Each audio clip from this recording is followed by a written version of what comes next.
Good morning. Opening hours വിത്ത് മൈഫിലേക്ക് എല്ലാ പ്രേക്ഷകരെയും സ്വാഗതം ചെയ്യുകയാണ്. ഇന്ന് തിങ്കളാഴ്ച പുതിയൊരു ട്രേഡിംഗ് വീക്കിലേക്കാണ് നമ്മൾ എല്ലാവരും കിടക്കുന്നത്. നല്ലൊരു വീക്ക് തന്നെ ആശംസിച്ചുകൊള്ളു. ഏതായാലും ഇന്ന് നമ്മളോടൊപ്പം ചേരുന്നത് റിസർച്ച് ഹെഡ് ആയിട്ടുള്ള മിസ്റ്റർ സൂരജ് നായർ സാറാണ്. Sir good morning and welcome to show. Good morning. Sir, ഇന്നിപ്പോൾ നമുക്ക് ആദ്യം തന്നെ സാറിൻ്റെ ഏറ്റവും ഒരുപക്ഷെ സാറിൻ്റെ ഒരു ഗോളം തന്നെ നമുക്ക് വിശേഷിപ്പിക്കാൻ തോന്നുന്നു. വാറൻ ബഫറ്റിൽ നിന്ന് തുടങ്ങാമെന്ന് വിചാരിക്കുന്നു. കാരണം വാറൻ ബഫറ്റ് ബെർക്ഷിയർ ഹാത്വേയിൽ നിന്ന് പടി ഇറങ്ങുകയാണ്. പുതിയൊരു തലപ്പത്തേക്ക് എത്തുകയാണ്. ഗ്രെഗ് ആബൽ ആണ് ആ ഒരു സ്ഥാനത്തേക്ക് എത്തുന്നത്. ഈ ഒരു മാറ്റത്തെയും ഒപ്പം തന്നെ ആ ഒരു അദ്ദേഹത്തിൻ്റെ ആ ഒരു ലാസ്റ്റ് ഒരു സ്റ്റേറ്റ്മെൻറ്റിനെ എങ്ങനെയാണ് താങ്കൾ വിലയിരുത്തുന്നത്? അല്ല, ഗുഡ് മോർണിംഗ് വ്യൂവേഴ്സ്. അനില, ശരിക്കും പറഞ്ഞാലേ നമ്മൾ ബെർക്ഷിയർ ഹാത്തവേ ഓഫ് കോഴ്സ് അതിലേക്ക് പോകുന്നതിന് മുമ്പ് ഒരു കാര്യത്തിൽ നമുക്ക് എല്ലാവർക്കും അഭിമാനിക്കാവുന്ന ഒരു കാര്യമുണ്ട്. അതായത് first time in global history India unveils genome edited rice variety. Genome edited rice variety എന്ന് പറയുമ്പോൾ എന്താണെന്നറിയോ, സാധാരണ നമ്മൾ ഈ പറയുന്ന പോലെ ഗ്ലോബലി ഫസ്റ്റാണ്. 2 ടൈപ്പ് വെറൈറ്റിയാണ് ഇന്ത്യ ഡെവലപ്പ് ചെയ്തേക്കുന്നത്. അതിൻ്റെ പ്രത്യേകത വെച്ചാൽ ഡെവലപ്പ് ചെയ്ത Indian council of agriculture research, അതായത് ICAR എന്ന് പറയുന്ന ഓർഗനൈസേഷനും അതിൻ്റെ സബ്സിഡറീസും അഫിലിയേറ്റഡ് കമ്പനീസ് റിസർച്ച് ഓർഗനൈസേഷൻസ് എല്ലാം കൂടെ ചേർന്നാണ് ഇത് സംഭവിച്ചത്. ഇത് സാധാരണ നമ്മൾ ഈ ജിനോം മോഡിഫിക്കേഷൻ റൈസിൽ സാധാരണ സംഭവിക്കാറുണ്ട്. അതായത് മനുഷ്യൻ്റെ DNA പോലെ തന്നെ ഈ പ്ലാന്റിൻ്റെ അല്ലെങ്കിൽ റൈസ് പ്ലാന്റിൻ്റെ DNAയിൽ ഫോറിൻ ബോഡി അറ്റാച്ച് ചെയ്തിട്ട് ആ റൈസിന്റെ വെറൈറ്റീസിന് ചേഞ്ച് വരുത്തുന്നത്. അതായത് റൈസിന്റെ സ്വഭാവം ചേഞ്ച് വരുത്തുന്നത്. അതായത് നല്ലോണം ഈൽഡ് തരണം, നല്ല പെട്ടെന്ന് ഗ്രോ ചെയ്യണം എന്നൊക്കെ പറയുന്ന ഒരു ആർട്ടിഫിഷ്യൽ ഒരു ഇൻഡ്യൂസ്മെന്റ് അതിനകത്ത് നടത്താറുണ്ട്. പക്ഷേ ഇപ്രാവശ്യത്തെ പ്രത്യേകത എന്ന് വെച്ചാൽ ഫോറിൻ ജീൻ വച്ചിട്ടല്ല അത് ചെയ്തേക്കുന്നത്. എക്സിസ്റ്റിംഗ് ജീൻ, അതായത് നമ്മളിപ്പോൾ ഒരു മൈക്രോസോഫ്റ്റ് വേർഡിൽ ഫൈൻഡ് ആൻഡ് റീപ്ലേസ് എന്നൊരു ഓപ്ഷൻ ഉണ്ട് അല്ലെ. നമ്മളിങ്ങനെ സെർച്ച് ചെയ്തിട്ട് ഇന്ന വേർഡ് ഉണ്ടെങ്കിൽ അത് കണ്ടുപിടിച്ചിട്ട് അതിനെ റീപ്ലേസ് ചെയ്യണം ഇതായിട്ട്, അല്ലെങ്കിൽ എടുത്ത് കളയണം അല്ലെ. ഇതാണ് അതിന്റെ പ്രോപ്പർട്ടി എന്ന് പറയുന്നത്. അതേപോലെ തന്നെ റൈസിൽ ഈ പറയുന്ന ആ പ്രത്യേകം, അതായത് എന്താ പറയാ, കൂടുതൽ ഈൽഡ് തരുന്ന ആ ജീനിനെ കണ്ടുപിടിച്ച് അതിനെ ഫോറിൻ ബോഡി ഉൾപ്പെടുത്താതെ ഉള്ളിൽ നിന്ന് തന്നെ അതിന്റെ സ്ട്രെയിൻസ് മാറ്റി കൊണ്ടുവരുന്നതിനെയാണ് ഈ ജിനോം എഡിറ്റഡ് റൈസ് വേർഷൻ എന്ന് പറയുന്നത്. അത് വളരെ ബ്രേക്ക് ത്രൂ ആയിട്ടുള്ള ഒരു കാര്യം തന്നെയാണ്. ഓഫ് കോഴ്സ് ഇത് ഫാർമേഴ്സിലേക്ക് എത്താനായിട്ട് ഒരു 4-5 കൊല്ലം എടുക്കുമെന്നുള്ള, ബട്ട് ഈവൻ ദെൻ ഇന്നോവേഷൻസിന്റെ കാര്യം പറയുമ്പോഴേ നമ്മൾ ഈ അഗ്രികൾച്ചറിന്റെ കാര്യത്തിലോ ഈ റൈസ് വെറൈറ്റീസിന്റെ കാര്യത്തിലോ ഇന്നോവേഷൻ ഒന്നും നമ്മളധികം സംസാരിക്കാറില്ല. നമ്മളെ സംബന്ധിച്ച് ആർട്ടിഫിഷ്യൽ ഇന്റലിജൻസ് അല്ലെങ്കിൽ ഡീപ് സീക്ക് പോലുള്ള സാധനങ്ങൾ, ഇലക്ട്രിക് വെഹിക്കിൾസ്, FMCG ഫാർമ, ഇതിലൊക്കെ നമ്മൾ സംസാരിക്കാറുള്ളൂ. ഇപ്പൊ നമ്മുടെ ഇന്ത്യൻ കൺസംഷൻ ബാസ്ക്കറ്റിൽ തന്നെ റൂറൽ ഡിമാൻഡ് നന്നായിട്ടുണ്ട്, അർബൻ ഡിമാൻഡാണ് മോശം എന്നാണ് FMCG പ്ലേയേഴ്സ് ഒക്കെ പറയുന്നത്. ഈ അർബൻ ഡിമാൻഡ് മോശമാവുകയും റൂറൽ ഡിമാൻഡ് നന്നായിട്ട് നിൽക്കുക എന്നർത്ഥം ഫാർമേഴ്സിന് വലിയ പ്രശ്നമില്ല എന്നുള്ളത്. അതുപോലെ പുതിയ സ്റ്റഡി കാണിച്ചിരിക്കുന്നത് എന്താണെന്നറിയോ, റെയിൻഫോൾ അല്ല ഇതിനെ ഇമ്പാക്ട് ചെയ്യണ കാര്യം എന്നുള്ളതാണ്.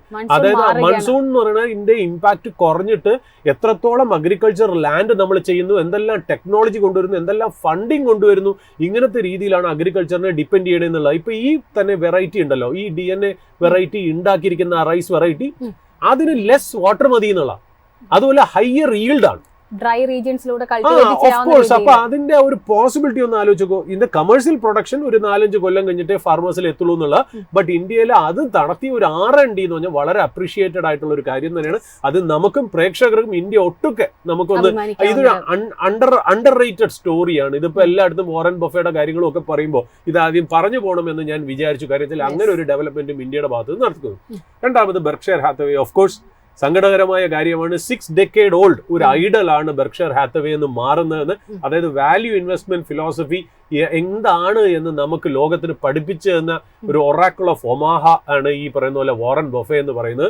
അത് ഗ്രെഗ് ആബൽ എന്ന് പറയുന്ന അവരുടെ തന്നെ, അതായത് വാറൻ ബഫയുടെ കമ്പനികളിൽ ഹോൾഡിംഗ് കമ്പനിയായിട്ട് നിൽക്കുന്ന ബെർക്ഷിയർ ഹാത്തവേ ഹോൾഡിംഗ് കമ്പനിയായിട്ട് നിൽക്കുമ്പോൾ അവർ തന്നെ 100% ഹോൾഡ് ചെയ്യുന്ന ബെർക്ഷിയർ ഹാത്തവേ എനർജി കമ്പനിയിൽ നിന്നുള്ള CEO ചെയർമാനാണ് ഈ പറയുന്ന പോലെ Greg Abel. അദ്ദേഹത്തിനെയാണ് Warren buffet identify ചെയ്തേക്കുന്നത്. എനിക്ക് തോന്നുന്നു ഈ വരും ദിവസങ്ങളിൽ ബെർക്ഷിയർ ഹാത്തവേയുടെ ഒരു എന്താ പറയുക ബോർഡ് ഓഫ് ഡയറക്ടേഴ്സ് മീറ്റിംഗിലാണ് ഈ ട്രാൻസിഷൻ പ്ലാൻ അവർ ഡിസ്കസ് ചെയ്യുന്നത്. ഇതിന്റെ രസം എന്താണെന്ന് വെച്ചാൽ ഈ വാറൻ ബഫയുടെ ഷെയർ ഹോൾഡേഴ്സ് മീറ്റിംഗ്, അതായത് ബെർക്ഷിയർ ഹാത്തവേ എന്ന് പറഞ്ഞാൽ പഴയൊരു ടെക്സ്റ്റൈൽ കമ്പനിയാണ്. ആ ടെക്സ്റ്റൈൽ കമ്പനിയാണ് ഈ ഹോൾഡിംഗ് കമ്പനി. ഈ ബെർക്ഷിയർ ഹാത്തവേ ഒരുപാട് കമ്പനികൾ, ഈ ബെർക്ഷിയർ ഹാത്തവേയുടെ ഒരു രീതി എന്താണെന്നറിയോ, വാറൻ ബഫയുടെ, അതായത് നല്ല കമ്പനികളും നല്ല മാനേജറും ഉള്ള കമ്പനികളെ ഐഡന്റിഫൈ ചെയ്ത് അതിൽ ഇൻവെസ്റ്റ് ചെയ്യാന്നുള്ളത്. ചിലതിനെ 100% മേടിക്കും, ചിലതിനെ അവർ ഒരു ചെറിയൊരു സ്റ്റേക്ക് മാത്രം ഹോൾഡ് ചെയ്യും, ചെറുതോ വലുതോമായിട്ടുള്ള സ്റ്റേക്ക് ഹോൾഡ് ചെയ്യും. ഇതാണ് ആ ബെർക്ഷിയർ ഹാത്തവേയുടെ രീതി. ഇപ്പൊ വാറൻ ബഫെ ഐഡന്റിഫൈ ചെയ്യുന്നത് എല്ലാ വാല്യൂ പാരാമീറ്റേഴ്സും നോക്കിയിട്ടാണ് ഇൻവെസ്റ്റ് ചെയ്യുന്നത്. ഇപ്പൊ അവർ 100% ഹോൾഡ് ചെയ്യുന്ന കമ്പനി ഞാനിപ്പോൾ പറഞ്ഞല്ലോ ബെർക്ക്ഷയർ ഹാത്തവേ എനർജി, അവരുടെ തന്നെ 100% ഹോൾഡിംഗ് ഉള്ള കമ്പനിയാണ്. ഗ്രേഗ് ഗാബൽ ചെയർമാൻ ആയിട്ടുള്ള കമ്പനി. പിന്നെ അതുപോലെ ഗെയ്ക്കോ ഇൻഷുറൻസ് ഇവർ 100% ഹോൾഡ് ചെയ്യുന്ന ഒരു കമ്പനിയാണ്. ബെർലിംഗ്ടൺ റെയിൽ റോഡ് എന്ന് പറഞ്ഞാൽ നമ്മൾ ഇംഗ്ലീഷ് മൂവീസിലേക്കാണ്, അതായത് റെയിലിൽ ഗുഡ്സ് ട്രാൻസ്പോർട്ട് ചെയ്യുന്ന, കോച്ചസിൽ ട്രാൻസ്പോർട്ട് ചെയ്യുന്ന റെയിൽ നെറ്റ്വർക്കാണ് ബെർലിംഗ്ടൺ റെയിൽ റോഡ്. അതിന്റെ 100% ബെർക്ക്ഷയർ ഹാത്തവേയാണ് ഹോൾഡ് ചെയ്യുന്നത്. സീ കാൻഡീസ്, നെറ്റ് ജെറ്റ്സ്, ലൂബ്രിസോൾ എന്ന് പറഞ്ഞാൽ നമ്മളിവിടെ ഈ PVC CPVC പൈപ്പ്സ് കണ്ടിട്ടില്ലേ, ആ PVC പ്ലാസ്റ്റിക് പൈപ്പിൽ യൂസ് ചെയ്യുന്ന റെസിൻ ഉണ്ട്. ഈ റെസിൻ ഒക്കെ ഉണ്ടാക്കുന്ന കെമിക്കൽ കമ്പനിയാണ് ലൂബ്രിസോൾ എന്നുള്ളത്. ഈ ലൂബ്രിസോളിന് പണ്ട് ഇന്ത്യയിൽ നമ്മുടെ ആസ്ട്രാൾ ആയിട്ട് ടൈപ്പ് ഉണ്ടായിരുന്നു. ആ സമയത്താണ് ആസ്ട്രാൾ മൾട്ടി ബാഗർ ആവുന്നത്. കാര്യം അതിന് ഇന്റലക്ച്വൽ പ്രോപ്പർട്ടി, ആ ടെക്നോളജി അതിനകത്ത് ലൂബ്രിസോളിന്റെ കിട്ടിയിരുന്നു എന്നുള്ള. ഈ ലൂബ്രിസോളിന്റെ 100% ബെർക്ക്ഷയർ ഹാത്തവേ ഹോൾഡ് ചെയ്യുന്നതാണ്. അതുപോലെ ഡ്യൂറാസെൽ ബാറ്ററീസും 100% ബെർക്ക്ഷയർ ഹാത്തവേ കമ്പനിയാണ്. ഫ്രൂട്ട് ഓഫ് ദ ലൂം എന്ന് പറഞ്ഞിട്ട് ഒരു ഇന്നർ വെയർ കമ്പനി ഉണ്ട്, ജോക്കിയുടെ ഒക്കെ, ഹെയിൻസിന്റെയും ജോക്കിയുടെ ഒക്കെ ഒരു കോമ്പറ്റേറ്റർ. അതും വാറൻ ബഫയുടെ 100% ഹോൾഡിംഗ് ഉള്ള കമ്പനിയാണ്. ഇത് കൂടാതെ ഇക്വിറ്റി സ്റ്റേക്ക് ഉള്ള കമ്പനി ഉണ്ട്, അതായത് 100% സ്റ്റേക്ക് ഇല്ലാതെ പബ്ലിക് ലിസ്റ്റഡ് കമ്പനീസ്, സ്റ്റോക്ക് മാർക്കറ്റിൽ ലിസ്റ്റഡ് ആയിട്ടുള്ള കമ്പനികളിലും വാറൻ ബഫയ്ക്ക് സ്റ്റേക്ക് ഉണ്ട്. അതായത് apple, bank of America, American express, Coca Cola, Chevron, craft, hinds food, അതായത് ഹൈൻസിന്റെ ടൊമാറ്റോ കെച്ചപ്പ് ഒക്കെ നമ്മൾ സൂപ്പർ മാർക്കറ്റിൽ കാണാറില്ലേ. പിന്നെ ഹ്യൂലറ്റ് പെക്കാർഡ്, മൂഡീസ്, ഇതൊക്കെ ചില കമ്പനികളാണ് വാറൻ ബഫയുടെ ബെർക്ക്ഷയർ ഹാത്തവേക്ക് സ്റ്റേക്ക് ഉള്ളത്. ഈ വാറൻ ബഫയുടെ ഓപ്പറേറ്റിംഗ് രീതി ഭയങ്കര രസമാട്ടോ. ഈ ഹോൾഡ് ചെയ്യുന്ന കമ്പനികളെയൊക്കെ എടുത്തിട്ട് ഡേ ടു ഡേ മാനേജ്മെന്റ് ആക്ടിവിറ്റിയിലൊന്നും അദ്ദേഹം ഇടപെടില്ല. അദ്ദേഹം കൊല്ലത്തിൽ ഒരിക്കൽ ഒരു ലെറ്ററോ ഒരു മെമ്മോ മാത്രമേ അവിടുത്തെ ഷെയർ ഹോൾഡേഴ്സിനും അവിടുത്തെ ചെയർമാനും സിഇഒനും കൊടുക്കൂ. അത് കൂടുതൽ ഈ വാല്യൂസും പ്രയോറിറ്റീസും മാത്രമേ അതിനകത്ത് എക്സ്പ്ലെയിൻ ചെയ്യുള്ളൂ. അല്ലാണ്ട് കമ്പനി എങ്ങനെ നടത്തുന്നുള്ളതിൽ അദ്ദേഹം ഇടപെടാറില്ല. അദ്ദേഹം പറയുന്നത് ഒരു കമ്പനി തുടങ്ങിയ സിഇഒ അല്ലെങ്കിൽ അതിന്റെ ചെയർമാൻ അല്ലെങ്കിൽ അതിന്റെ മാനേജിംഗ് ഡയറക്ടർ ആയിരിക്കും ആ കമ്പനിയെ കുറിച്ച് കൂടുതൽ അറിയാം. ഞാൻ അവർക്ക് ചെയ്യുന്ന വെച്ചാൽ ക്യാപിറ്റൽ കൊടുക്കുന്നു, സപ്പോർട്ട് കൊടുക്കുന്നു, ഫണ്ട് ഇൻഫ്യൂസ് ചെയ്യുന്നു, വാല്യൂസും പ്രയോറിറ്റീസും മെന്റർഷിപ്പ് ചെയ്തു കൊടുക്കുന്നു. ഇത് മാത്രമേ ഞങ്ങൾ ചെയ്യുന്നുള്ളൂ. ബാക്കി എല്ലാ കാര്യങ്ങളും അവരുടെ ഡിസ്ക്രിപ്ഷനാണ് എന്നുള്ള രീതിയിലാണ് വളരെ ഫാബുലസ് ആയിട്ടുള്ള, അതായത് ഒരു വാല്യൂ ഇൻവെസ്റ്റിംഗിന്റെ ഒരു സെയിന്റ് എന്ന് വേണമെങ്കിൽ തന്നെ നമുക്ക് പറയാം. 2 നഷ്ടങ്ങളാണ് നമുക്കുണ്ടായത്. ഒന്ന്, നമ്മുടെ പോപ്പ് പോയത് നമുക്ക് വലിയൊരു വാക്യൂമാണ് ക്രിയേറ്റ് ചെയ്തത്. അതേപോലെ തന്നെ ഇൻവെസ്റ്റ്മെന്റ് ഫീൽഡിലെ ഒരു പോപ്പ് തന്നെയാണ് ഈ പറയുന്ന പോലെ വാറൻ ബഫെ എന്ന് പറയുന്നത്. അദ്ദേഹം വീണ്ടും ലൈമിലായി, അദ്ദേഹത്തിന് ഏജിന്റെ ഒരു ഫാക്ടർ ഉണ്ടെങ്കിൽ പോലും ഇനി വരാൻ പോകുന്ന ഗ്രേഗ് ഗാബലും ഇതേപോലെ 1967 ശേഷം ഇവർ ഒറ്റ ഡിവിഡൻഡ് പോലും കൊടുത്തിട്ടില്ല എന്നുള്ള. ആ ഡിവിഡൻഡ് കൊടുക്കാനുള്ള ഷെയറും കൂടെ അവർ യൂസ് ചെയ്ത് പുതിയ കമ്പനികളിൽ ഇൻവെസ്റ്റ് ചെയ്ത് ഷെയർ ഹോൾഡേഴ്സിന് കൂടുതൽ റിട്ടേൺ ഉണ്ടാക്കുക എന്നുള്ളതാണ് അവരുടെ ഫിലോസഫി. ഡിവിഡൻഡ് വെറുതെ കൊടുത്ത് മോശമാക്കണ്ട, അതിനേക്കാളും ക്യാപിറ്റൽ അപ്രീസിയേഷൻ ഒരു ഷെയർ ഹോൾഡറിന് ബെനിഫിറ്റ് കിട്ടും എന്നുള്ള ഒരു ഫിലോസഫി പഠിപ്പിച്ചു തന്നതും കൂടെയാണ് വാറൻ ബഫെ എന്ന് പറഞ്ഞാൽ. It is a great loss for value investing. അദ്ദേഹത്തിന്റെ പഴയ വീഡിയോസ് ഇപ്പോഴും വളരെ റെലവെന്റ് ആണ്. യൂട്യൂബിലൊക്കെ ഉണ്ടെങ്കിൽ നമ്മുടെ ഇൻവെസ്റ്റേഴ്സ് അത് കാണാൻ ശ്രമിക്കണം എന്നുള്ള മാത്രമേ ഉള്ളൂ. ഏതായാലും ഗ്രേഗ് ഗാബലിന് ഇനിയും വരുന്ന ആ വാറൻ ബഫയുടെ ഫിലോസഫി തന്നെ കമ്പനികൾ മുന്നോട്ട് കൊണ്ടുപോകാമെന്ന് പ്രതീക്ഷിക്കുന്നു. അതിനോടൊപ്പം തന്നെ നമുക്കിപ്പോൾ ഇന്ത്യൻ മാർക്കറ്റിലേക്ക് എത്തുകയാണ് എന്നുണ്ടെങ്കിൽ തീർച്ചയായിട്ടും തുടക്കത്തിൽ വളരെ ശക്തമായിട്ടുള്ളൊരു മൂവ്മെൻറ്റും നമുക്ക് കാണാൻ സാധിച്ചിട്ടുണ്ടായിരുന്നു. 24,477.9 എന്നൊരു നിലയിൽ ആ ഒരു ഹൈ ലെവൽസ് എത്തിയതിനു ശേഷം ഇപ്പോൾ കൺസോൾട്ടേഷൻ മോഡിലേക്കാണ് മാറിയിരിക്കുന്നത്. ബട്ട് സ്റ്റിൽ 24,400 എന്നൊരു ലെവൽ സസ്റ്റെയിൻ ചെയ്യാൻ സാധിക്കുന്നുണ്ട്. സർ, ഇന്ത്യൻ മാർക്കറ്റിൽ നമുക്ക് ചില കോർപ്പറേറ്റ് സംഗതികൾ പറയേണ്ടിയിരിക്കുന്നു. കാരണം ഒരു പക്ഷേ അധികം മീഡിയ അല്ലെങ്കിൽ മറ്റു മാധ്യമങ്ങളും ഒന്നും ചർച്ച ചെയ്യാത്തൊരു മേഖലയാണ് JSW സ്റ്റീൽ. അല്ലെങ്കിൽ അതിനെക്കുറിച്ച് സാധാരണക്കാർക്ക് അതിൻ്റെ ഒരു വലിയൊരു ധാരണയില്ല എന്ന് തോന്നുന്നു. കാരണം JSW സ്റ്റീലിനെ സംബന്ധിച്ചിട്ട് അവരുടെ ഭൂഷൺ സ്റ്റീൽ ഏറ്റെടുത്തുമായി ബന്ധപ്പെട്ട നടപടികൾ റദ്ദാക്കിക്കൊണ്ട് അതൊരു ഇല്ലീഗൽ നടപടിയായിരുന്നു അത്തരത്തിലൊരു ഉത്തരവാണ് സുപ്രീം കോടതി പുറപ്പെടുവിച്ചിരിക്കുന്നത്. ഒരു സാധാരണ നിക്ഷേപകനെ സംബന്ധിച്ചിട്ട് എന്തുകൊണ്ടാണ് ഇത് എങ്ങനെയായിരിക്കും എഫക്റ്റ് ചെയ്യുക? അല്ലെങ്കിൽ JSW സ്റ്റീൽ എന്നൊരു കമ്പനീനെ ആ ഒരു കഴിഞ്ഞ മാസം നമ്മൾ ഇതേ ഫോർത്തിൽ ഡിസ്കസ് ചെയ്തിട്ടുണ്ട്, ലോകത്തിലെ ഏറ്റവും കൂടുതൽ മാർക്കറ്റ് ക്യാപ്പുള്ള ഒരു സ്റ്റീൽ കമ്പനിയാണ്, അതിനെ കാര്യമായിട്ട് ബാധിക്കും, അവരുടെ മാർജിനെ ബാധിക്കും എന്നതടക്കമുള്ള ഡീറ്റെയിൽസ് ഒക്കെ നമുക്ക് സാധാരണക്കാരിലേക്ക് എത്തിക്കാറുണ്ട്. സർ, ആദ്യം തന്നെ എന്താണ് ഈ ഇഷ്യൂ? അനിൽ, അത് ചോദിച്ചു തന്ന കാര്യം, ഞാൻ ഇന്നലെ എൻ്റെ കുടുംബമായിട്ട് ഫോറം മോളിലേക്ക് പോയപ്പോഴും നമ്മുടെ ഒരു പ്രേക്ഷകനെ കാണാനിടയായി. അപ്പോൾ അദ്ദേഹം എൻ്റെ അടുത്ത് ചോദിച്ചു കാര്യം വെച്ചാൽ JSW സ്റ്റീൽ അദ്ദേഹം ഹോൾഡ് ചെയ്യണ സ്റ്റോക്ക് ആയിരുന്നു. എനിക്ക് തോന്നുന്നു വെള്ളിയാഴ്ച 6% അങ്ങോട്ട് താഴെ പോയിരുന്നു, എന്താണ് 56 രൂപ അങ്ങോട്ട് താഴെ പോയിരുന്നു എന്ന് തോന്നുന്നു. അപ്പോൾ അദ്ദേഹം ചോദിച്ചിരുന്നു ഇതൊന്ന് എക്സ്പ്ലെയിൻ ചെയ്യണം. ഞാൻ അദ്ദേഹത്തിന് പേഴ്സണലി എക്സ്പ്ലെയിൻ ചെയ്ത് കൊടുത്തെങ്കിലും അദ്ദേഹം പറയുന്നത് ഈ കാര്യങ്ങൾ ഞങ്ങൾക്ക് ഒന്ന് ഡെസിഫർ ചെയ്യാൻ അറിയില്ല, നമുക്ക് പറയണം. പിന്നെ മെയിൻലി മൈഫിൻ്റെ ഒരു മാൻഡേറ്റ് എന്ന് പറഞ്ഞാൽ നമ്മൾ സ്റ്റോക്കുകളെ കുറിച്ച് മാത്രം പറയുക എന്നല്ല, ഒരു എഡ്യൂക്കേറ്റഡ് ഒരു നോളജ് ബേസ്ഡ് പ്ലാറ്റ്ഫോമും കൂടെയാണ് നമ്മൾ.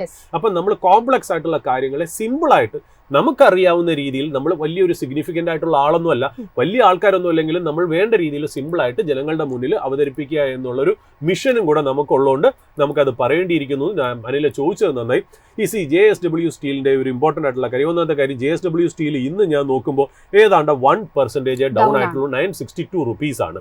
കാരണം എന്താ പറയുക, ഈ ഒരു ഡിസിഷൻ കാരണം JSW സ്റ്റീലിൽ ഉണ്ടാവുന്ന ഇമ്പാക്ട് മിക്കവാറും 47 രൂപയായിരിക്കുമെന്നാണ് ഒരു റിസർച്ച് കാണിക്കുന്നത്. ഓൾറെഡി 56 രൂപ തന്നെ വെള്ളിയാഴ്ച തന്നെ പോയി. അതുകൊണ്ട് ഏതാണ്ട് ഇനി മിനിമൽ ഇമ്പാക്ട് മാത്രമേ ഉള്ളൂ എന്നുള്ളത് ഞാനൊരു പ്രിഫേസ് ആയിട്ട് പറഞ്ഞു വയ്ക്കും. ഡിസ്കൗണ്ട് ചെയ്യപ്പെട്ടിരിക്കുന്നു എന്നാണ് ഇനിഷ്യൽ കണക്കുകൾ സൂചിപ്പിക്കുന്നത്. ഇതിനകത്തുള്ള ഇഷ്യൂ എന്താണെന്ന് വെച്ചാൽ, നമ്മൾ ശരിയാണ്, അല്ല പറഞ്ഞത് ശരിയാണ്, March 26 നമ്മൾ ഈ ന്യൂസ് ബ്രേക്ക് ചെയ്തത്. അതായത് JSW steel becomes the most valuable steel company in the world എന്നുള്ള, അതായത് നമ്മുടെ അമേരിക്കൻ ന്യൂകോർ കോർപ്പറേഷനെക്കാട്ടിലും അല്ലെങ്കിൽ ലക്സംബർഗ് ബേസ്ഡ് ഇന്ത്യൻ ഓണ്ടർപ്രണറായ ലക്ഷ്മി എൻ മിത്തലിന്റെ ആർസിലോർ മിത്തലിനെക്കാട്ടിലും നിപ്പോൺ സ്റ്റീൽ, ജാപ്പനീസ് നിപ്പോൺ സ്റ്റീലിനെക്കാട്ടിലും ടാറ്റ സ്റ്റീലിനെക്കാട്ടിലും മാർക്കറ്റ് ക്യാപ്പ് വൈസ് എന്ന് പറയുമ്പോൾ സെയിൽസ് വൈസ് അല്ല, പ്രോഫിറ്റ് വൈസും അല്ല, മാർക്കറ്റ് വാല്യൂ അനുസരിച്ച്, അതായത് JSW സ്റ്റീലിന്റെ total number of shares multiplied by മാർക്കറ്റിലെ പ്രൈസ് നോക്കുമ്പോഴാണല്ലോ നമ്മൾ ഈ മാർക്കറ്റ് ക്യാപ്പ് എന്ന് പറയുന്നത്. ആ മാർക്കറ്റ് ക്യാപ്പിൽ ഏറ്റവും വാല്യുബിൾ കമ്പനി ആയിട്ട് ഒരു ന്യൂസ് വന്നേ ഉള്ളൂ. വളരെ എന്താ പറയുക, ഈ കൂടുതൽ നമ്മൾ എന്താ പറയുക, നമ്മൾ ഒരെണ്ണത്തിനെ കുറിച്ച് അട്രാക്ട് ചെയ്യുമ്പോൾ അതിന് നെഗറ്റീവായിട്ട് സംഭവിക്കും എന്ന് പറയും പോലെയാണ് ഈ സംഭവം എന്ന് വെച്ചാൽ, പണ്ട് ഇന്ത്യയിൽ ഈ സർഫേസി, അതായത് പൊട്ടിപ്പോകുന്ന കമ്പനികൾ, അതായത് ലോൺ എടുത്തിട്ട് റീപേയ്മെന്റ് ചെയ്യാൻ കഴിവില്ലാത്ത കമ്പനികളെ ഈ DRT സർഫേസി ആക്ട് എന്നുള്ള രീതിയിൽ കൂടെയാണ് കൊണ്ടുവരുന്നത്. അത് ഏതാണ്ട് ആ പ്രോസസ് എന്ന് പറഞ്ഞാൽ വളരെ ടൈം കൺസ്യൂമിംഗ് ആയിട്ട്, അതായത് ജീവിച്ചിരിക്കുന്ന കാലത്ത് നമുക്ക് ഇതിന്റെ പൈസയൊന്നും തിരിച്ച് കിട്ടില്ല. അതിന്റെ ഷെയർ ഹോൾഡേഴ്സിന് അല്ലെങ്കിൽ അതിന്റെ വെൻഡേഴ്സിന് എംപ്ലോയീസിന് ഒന്നും കിട്ടാറില്ല. ഒരു കമ്പനി ലോൺ എടുത്ത് നശിച്ചു കഴിഞ്ഞാൽ അത് ഏതാണ്ട് തീർന്നു എന്നുള്ള രീതിയിൽ ആ ഒരു കുറവ് മാറ്റാൻ വേണ്ടി എനിക്ക് തോന്നുന്നു 2016 മരിച്ചുപോയ നമ്മുടെ എർസ്റ്റ്വൈൽ ഫിനാൻസ് മിനിസ്റ്റർ അരുൺ ജെയ്റ്റ്ലി കൊണ്ടുവന്നതാണ് ഈ പറഞ്ഞ പോലെ ഇൻസോൾവൻസി ആൻഡ് ബാങ്ക്രപ്സി കോഡ്. ഈ ഇൻസോൾവൻസി ബാങ്ക്രപ്സി കോഡ് എന്ന് പറയുന്ന ഒരു പ്രൊസീജിയർ എനിക്ക് തോന്നുന്നു പാർലമെന്റ് 2016 അത് എന്താ പറയുക, മേയിലാണെന്ന് തോന്നുന്നു പാർലമെന്റിൽ പാസ്സാക്കിയത്. 2016 ഡിസംബറിൽ അത് റൂളായിട്ട് മാറുകയും ചെയ്തു. അത് ബേസ് ചെയ്തിട്ട് എന്താണെന്ന് വെച്ചാൽ, നമുക്ക് ഏതെങ്കിലും ഒരു കമ്പനിക്ക് ഇതേപോലെ റീപേയ്മെന്റിന് ഒരു പ്രോബ്ലം വരുന്നുണ്ട് എന്നുണ്ടെങ്കിൽ അവർക്ക് ഇൻസോൾവൻസി ആൻഡ് ബാങ്ക്രപ്സി കോഡിലേക്ക് പോവാം. ഇത് ആർക്ക് റെക്കമെൻഡ് ചെയ്യാം? കമ്പനിക്ക് തന്നെ റെക്കമെൻഡ് ചെയ്യാം, അല്ലെങ്കിൽ അവിടുത്തെ എംപ്ലോയീസിന് റെക്കമെൻഡ് ചെയ്യാം, അല്ലെങ്കിൽ അവരുടെ ഷെയർ ഹോൾഡേഴ്സിന് റെക്കമെൻഡ് ചെയ്യാം, അല്ലെങ്കിൽ അവർക്ക് ലോൺ കൊടുത്ത ബാങ്ക്സ്, ഫിനാൻഷ്യൽ ഇൻസ്റ്റിറ്റ്യൂഷൻസിന് ചെയ്യാം, അല്ലെങ്കിൽ വെൻഡേഴ്സിന് ചെയ്യാം, ഷെയർ ഹോൾഡേഴ്സിന് ആർക്ക് വേണമെങ്കിലും ചെയ്യാം എന്നുള്ള രീതിയിൽ അവർക്ക് റെക്കമെൻഡ് ചെയ്യാം. അതായത് ഇതിനെ ഒന്ന് എടുത്തിട്ട് റീഓർഗനൈസ് ചെയ്ത് തരും. റീഓർഗനൈസ് ചെയ്ത് വരുമ്പോൾ 3 രീതിയിൽ, അതായത് അതിനെ ഒന്ന് മാനേജ് ചെയ്ത് റീസ്ട്രക്ചർ ചെയ്ത് റൺ ചെയ്യാൻ പറ്റുമോ, അല്ലെങ്കിൽ അതിനെ വേറൊരു കമ്പനിക്ക് വിറ്റ് നടത്തിക്കാൻ പറ്റുമോ, അല്ലെങ്കിൽ 3 ഇതൊന്നുമില്ല എന്നുണ്ടെങ്കിൽ ലിക്വിഡേറ്റ് ചെയ്ത് അതിന്റെ അസറ്റ്സ് എല്ലാം സെല് ചെയ്തിട്ട് വരുന്നവർക്ക് എല്ലാവർക്കും പ്രയോറിറ്റീസ് അനുസരിച്ച്, പ്രയോറിറ്റി എന്ന് പറയുമ്പോൾ ആദ്യം കൊടുക്കുന്നത് ഫിനാൻഷ്യൽ ക്രെഡിറ്റേഴ്സ് ആണ്. ഫിനാൻഷ്യൽ ക്രെഡിറ്റേഴ്സ് എന്ന് പറയുമ്പോൾ കൊളാട്രൽ വെച്ചിട്ട് ലോൺ എടുത്തിട്ടുള്ള ബാങ്ക്സിനും ഫിനാൻഷ്യൽ ഇൻസ്റ്റിറ്റ്യൂഷൻസിനും ആദ്യം കൊടുക്കും. രണ്ടാമത് കൊളാട്രൽ വയ്ക്കാത്ത ഫിനാൻഷ്യൽ ഇൻസ്റ്റിറ്റ്യൂഷൻസിന് കൊടുക്കും. പിന്നെ നമ്മൾ പറഞ്ഞ പോലെ വെൻഡേഴ്സ്, പിന്നെ എംപ്ലോയീസ്, പിന്നെ ഇതിനുള്ള എക്സ്പെൻസ് ഉണ്ടല്ലോ, അതാണ് ആദ്യം. അതായത് ഈ പ്രോസസ്സ് ചെയ്യാനുള്ള എക്സ്പെൻസ് ആണ് ആദ്യം കൊടുക്കുക എന്നുള്ളത്. അത് കഴിഞ്ഞാണ് ഈ പറഞ്ഞ പോലെ ബാങ്ക്സിനും ഫിനാൻഷ്യൽ ഇൻസ്റ്റിറ്റ്യൂഷനും കൊളാട്രൽ കൊടുത്ത കമ്പനികൾ, കൊളാട്രൽ കൊടുത്ത ബാങ്കുകൾ, അത് കഴിഞ്ഞ് കൊളാട്രൽ കൊടുക്കാത്ത ബാങ്കുകൾ, പിന്നെ ഈ പറയുന്ന പോലെ നമ്മൾ എംപ്ലോയീസ്, അതിനകത്ത് സപ്ലൈ ചെയ്തവർ, ഇതൊക്കെ ലാസ്റ്റ് ആണ് ഒരു നമ്മളെ പോലത്തെ സാധാ ഷെയർ ഹോൾഡേഴ്സ് കിടക്കുന്ന. അത് അസറ്റ്സ് ഉണ്ടെങ്കിൽ നമുക്ക് കിട്ടും, ഇല്ലെന്നുണ്ടെങ്കിൽ. അപ്പൊ ഈ ഒരു process insolvency and bankruptcy code കൊണ്ടുവന്നു. അന്ന് RBI ശരിക്കും പറഞ്ഞാൽ ഈ ഭൂഷൺ സ്റ്റീൽ, ഈ ശരിക്കും പറഞ്ഞാൽ ഭൂഷൺ സ്റ്റീൽ അല്ല കേട്ടോ, ഭൂഷൺ പവർ ആൻഡ് സ്റ്റീൽ 2 കമ്പനിയുണ്ട്. ഭൂഷൺ സ്റ്റീലും ഉണ്ട്, ഭൂഷൺ പവർ ആൻഡ് സ്റ്റീൽ 2 കമ്പനിയുണ്ട്. അതായത് ഈ സേഗൽസ് എന്ന് പറഞ്ഞ ഫാമിലിയാണ് ഈ ഭൂഷൺ, ഈ ടോട്ടൽ കൺസോളിഡേറ്റഡ് കമ്പനിയെ കൺട്രോൾ ചെയ്തത്. അതിൽ മൂത്ത ചേട്ടനും ഇളയ അനിയനും അച്ഛനും ഒരു സൈഡിൽ, മൂത്ത ചേട്ടൻ ഒരു സൈഡിൽ എന്ന് പറഞ്ഞ് വലിയൊരു ഫാമിലി ഡിസ്പ്യൂട്ട് 2011 ഉണ്ടായി. അതിനെ ബേസ് ചെയ്ത് ഫാമിലി സ്പ്ലിറ്റ് ചെയ്തിട്ട് എനിക്ക് തോന്നുന്നു ഈ ഭൂഷൺ സ്റ്റീൽ ആൻഡ് പവർ ഒരാൾക്കും ഭൂഷൺ സ്റ്റീൽ വേറെ ആൾക്കും കൊടുത്തു. ഏതാണ്ട് 6 കൊല്ലമേ മക്കൾ നടത്തിയുള്ളൂ, അപ്പോഴത്തേക്കും ലോണൊക്കെ വെച്ച് ഡിഫോൾട്ട് ആയി എന്നുള്ള. എൻ്റെ അറിവ് ശരിയാണെങ്കിൽ ഭൂഷൺ പവർ ആൻഡ് സ്റ്റീൽ 47,000 കോടി ലോണും ഡിഫോൾട്ടും, മറ്റേ ഭൂഷൺ സ്റ്റീൽ ഏതാണ്ട് 55,000 കോടി ഡിഫോൾട്ടുമാണ് സംഭവിച്ചതെന്നുള്ളത്. ഈ മക്കളെയൊക്കെ അറസ്റ്റ് ചെയ്തു കേട്ടോ. EDയുടെ ഒരു ഇതും മറ്റേ എൻക്വയറി അതും ഇതൊക്കെ വന്ന് മക്കളെയൊക്കെ അറസ്റ്റ് ചെയ്തു. അതായത് ഇപ്പൊ RBI കുറച്ച് കമ്പനികളെ, അതായത് ആംടെക് ഓട്ടോ ഉൾപ്പെടെ ഒരു 12 കമ്പനികളെ ഡർട്ടി ഡസൻ ആയിട്ട് പറഞ്ഞിരുന്നു. അതായത് ലോൺ എടുത്ത് ഡിഫോൾട്ട് ചെയ്ത്, നമുക്കറിയാലോ UPAയുടെ കാലഘട്ടത്തിൽ ഉണ്ടായിരുന്ന ഒരു ലോണിനെ കുറിച്ചുള്ള ഒരു ഡിസ്കഷനും അതിനെ ബേസ് ചെയ്ത് ബാങ്കിന്റെ ലോൺ ഏതാണ്ട് 3.5 lakh crore 3.5 ലക്ഷം കോടിയുടെ ബാങ്കിന്റെ ഡിഫോൾട്ട് ഉണ്ടായിരുന്നു അക്കാലത്ത് നിന്ന്. അപ്പോൾ RBI ഒരു ഡേർട്ടി ഡസൻ 1967 ലീ മാർവിനും ചാൾസ് ബ്രോൺസണും ഒക്കെ അപേക്ഷിച്ച ഒരു ഇംഗ്ലീഷ് മൂവിയാണ്. അതിന്റെ പേരിലാണ് ഇവരുടെ 12 ഡിഫോൾട്ടിംഗ് കമ്പനീസ്, അതിനെ ഡേർട്ടി ഡസൻ എന്നാണ് RBI പറഞ്ഞിരുന്നത്. അങ്ങനെ കമ്പനിയിൽ പെട്ടതാണ് ഈ ഭൂഷൺ പവർ ആൻഡ് സ്റ്റീൽ എന്ന് പറയുന്ന കമ്പനി. ഈ ഭൂഷൺ സ്റ്റീലിനെ ഇതേപോലെ ബാങ്ക്രപ്സി കോഡ് വെച്ചിട്ട് NCLT ടാറ്റ സ്റ്റീൽ ഏറ്റെടുത്തു ഭൂഷൺ സ്റ്റീലിനെ. ഈ ഭൂഷൺ പവറിന്റെയാണ് ഇപ്പൊ വന്നിരിക്കുന്ന ഒരു ഇഷ്യൂ. അപ്പൊ ഈ ഭൂഷൺ പവർ ശരിക്കും പറഞ്ഞാൽ ഈ NCLTയുടെ പ്രോസസ്സ് ഞാനൊന്ന് പറഞ്ഞു വെക്കാം. NCLTയുടെ പ്രോസസ്സ് എന്ന് വെച്ചാൽ ഏതെങ്കിലും ബാങ്കിന്റെ ഫസ്റ്റ് സ്റ്റെപ്പ് എന്ന് വെച്ചാൽ ഏതെങ്കിലും ഒരു കമ്പനിക്ക് ഇത് അവർക്ക് ലോൺ റീപേ ചെയ്യാൻ കഴിവില്ല എന്ന് വിചാരിക്കാം. അപ്പൊ അതിനകത്തുള്ള ഞാൻ പറഞ്ഞല്ലോ, ഒന്നില്ലെങ്കിൽ ആ ഫിനാൻഷ്യൽ ഇൻസ്റ്റിറ്റ്യൂഷൻസ് ആരൊക്കെയാണോ ലോൺ കൊടുത്തത് അവർക്കോ അല്ലെങ്കിൽ അവരുടെ വെൻഡേഴ്സിനോ ആർക്ക് വേണമെങ്കിലും ഈ പറഞ്ഞ പോലെ നമുക്ക് ഇതിനെ NCLTയിലേക്ക് റെഫർ ചെയ്യാം. അതായത് ഇൻസോൾവൻസി ബാങ്ക്രപ്സി കോഡിൽ കൂടെ നമുക്ക് ഇതിനൊരു സൊല്യൂഷൻ കണ്ടുപിടിച്ച് തരൂ. അതാണ് ഫസ്റ്റ് സ്റ്റെപ്പ് എന്ന് പറയുന്നത്. അപ്പോൾ NCLTയിലേക്ക് ഇത് പോകുന്നു എന്നുള്ള ഫസ്റ്റ് സ്റ്റെപ്പ്. രണ്ടാമത് NCLTയിൽ ഇങ്ങനെ ഒരു കേസ് വന്നു കഴിഞ്ഞാൽ NCLT പഠിക്കുന്നു ഈ ഡെപ്റ്റ് ഒക്കെ ശരിക്കും ബാങ്കുകൾ തന്നിട്ടുണ്ടെങ്കിൽ ഇത് റീപേയ്മെന്റ് ചെയ്യാൻ കമ്പനിക്ക് പറ്റിയില്ലേ എന്നുള്ളതിന്റെ ഓതന്റിസിറ്റി പഠിക്കുന്നതാണ് സെക്കൻഡ് സ്റ്റെപ്പ് എന്ന് പറയുന്നത്. എന്നിട്ട് അവർ മനസ്സിലാക്കുകയാണ് ഇത് ജെനുവിൻ ആണെന്നുണ്ടെങ്കിൽ അവർ ആ കേസ് അഡ്മിറ്റ് ചെയ്യും. അതാണ് വാക്ക്, അഡ്മിറ്റ് ചെയ്യും. NCLT കോടതിയിലേക്ക് ഇത് അഡ്മിറ്റ് ചെയ്യും, റെസൊല്യൂഷൻ പ്രോസസ്സിന് വേണ്ടിയിട്ട് അഡ്മിറ്റ് ചെയ്യും.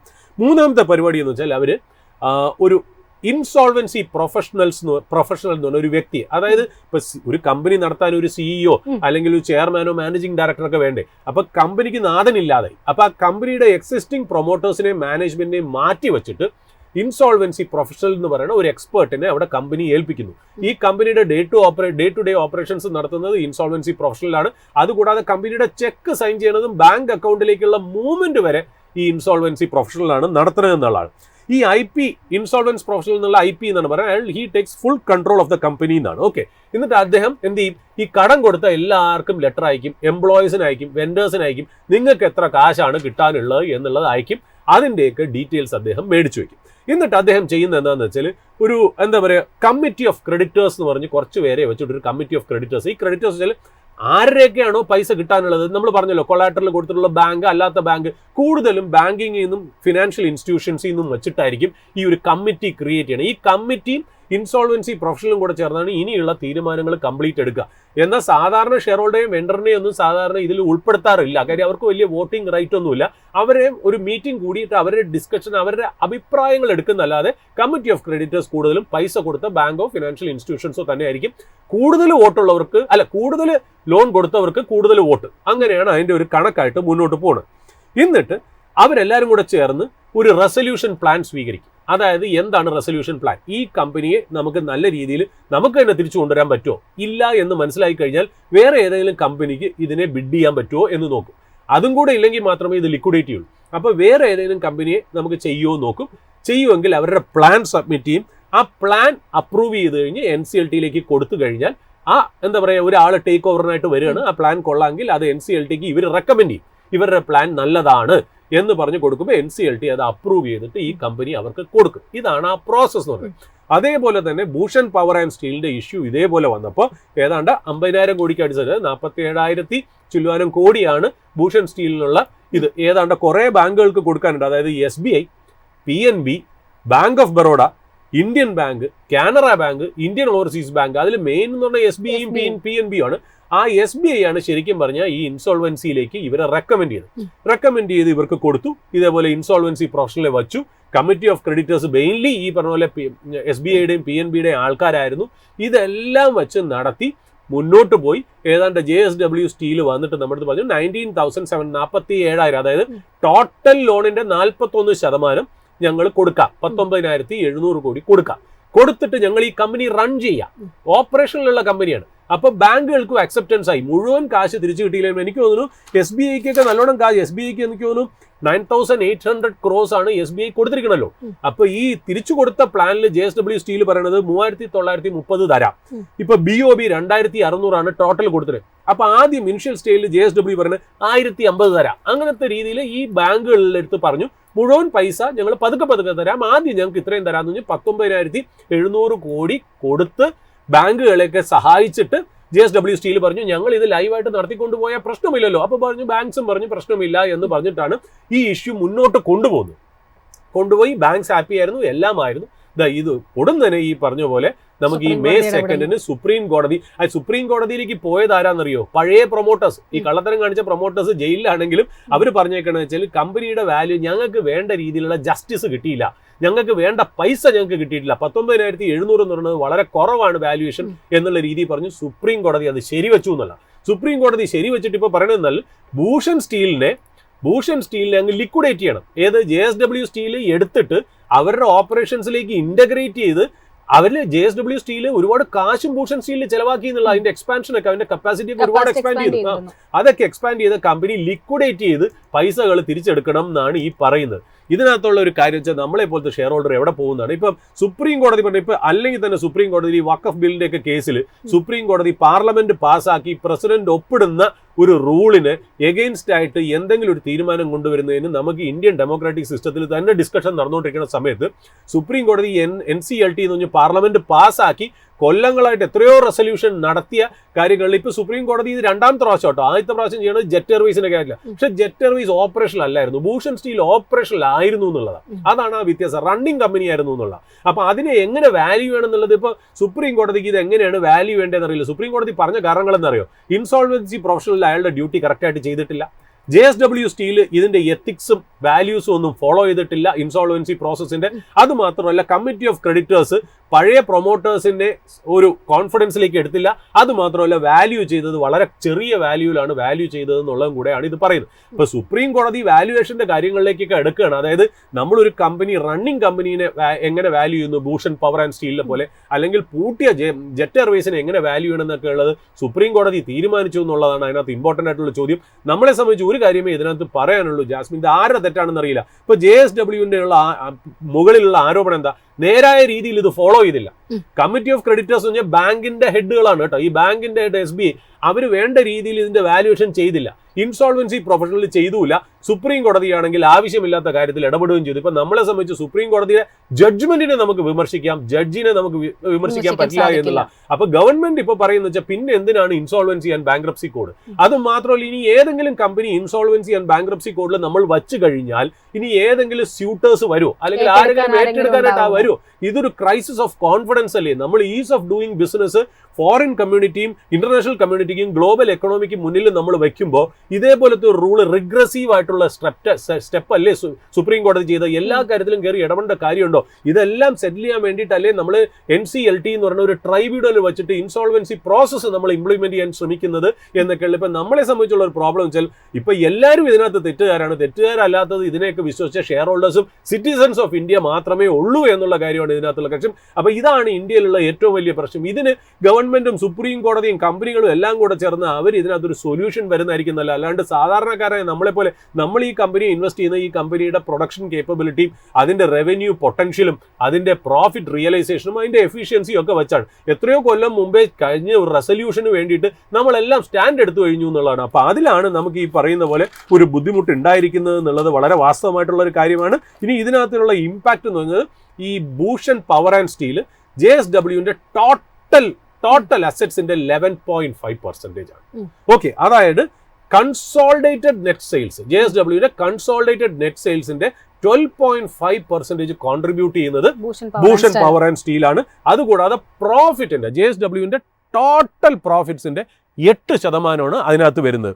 ഇതിനകത്ത് വരുന്ന മാർക്കറ്റ് ക്യാപ്പ് ഇമ്പാക്ട്, അതായത് ഇപ്പം നമ്മൾ പറയണത് ഈ കൊടുത്ത 19,700 കോടി കൊടുത്തിട്ടാണല്ലോ JSW സ്റ്റീൽ ആൻഡ് പവറിനെ ജിണ്ടാൽ എടുക്കുന്നത്. അത് മാത്രമേ കിട്ടുള്ളൂ. അല്ലാതെ JSW എക്സ്പാൻഡ് ചെയ്യാൻ വേണ്ടിയിട്ട് കുറെ കാശ് ചെലവാക്കിയിട്ടില്ലേ, അതും കിട്ടില്ല. ബാക്കിയൊന്നും കിട്ടൂല. ലിക്വിഡേഷനിലേക്കാണ് പോണത്. നമ്മൾ ഉള്ള കണക്ക് വെച്ച് നോക്കുകയാണെങ്കിൽ നമ്മുടെ റിസർച്ച് ഡിപ്പാർട്ട്മെന്റിൽ റമീസും കേദാർ പ്രഭുവും നമുക്ക് തന്നിരിക്കുന്ന ഇൻഫർമേഷൻ അനുസരിച്ച് മാർക്കറ്റ് ക്യാപ്പിന്റെ ഇമ്പാക്ട് 5% ആണ്.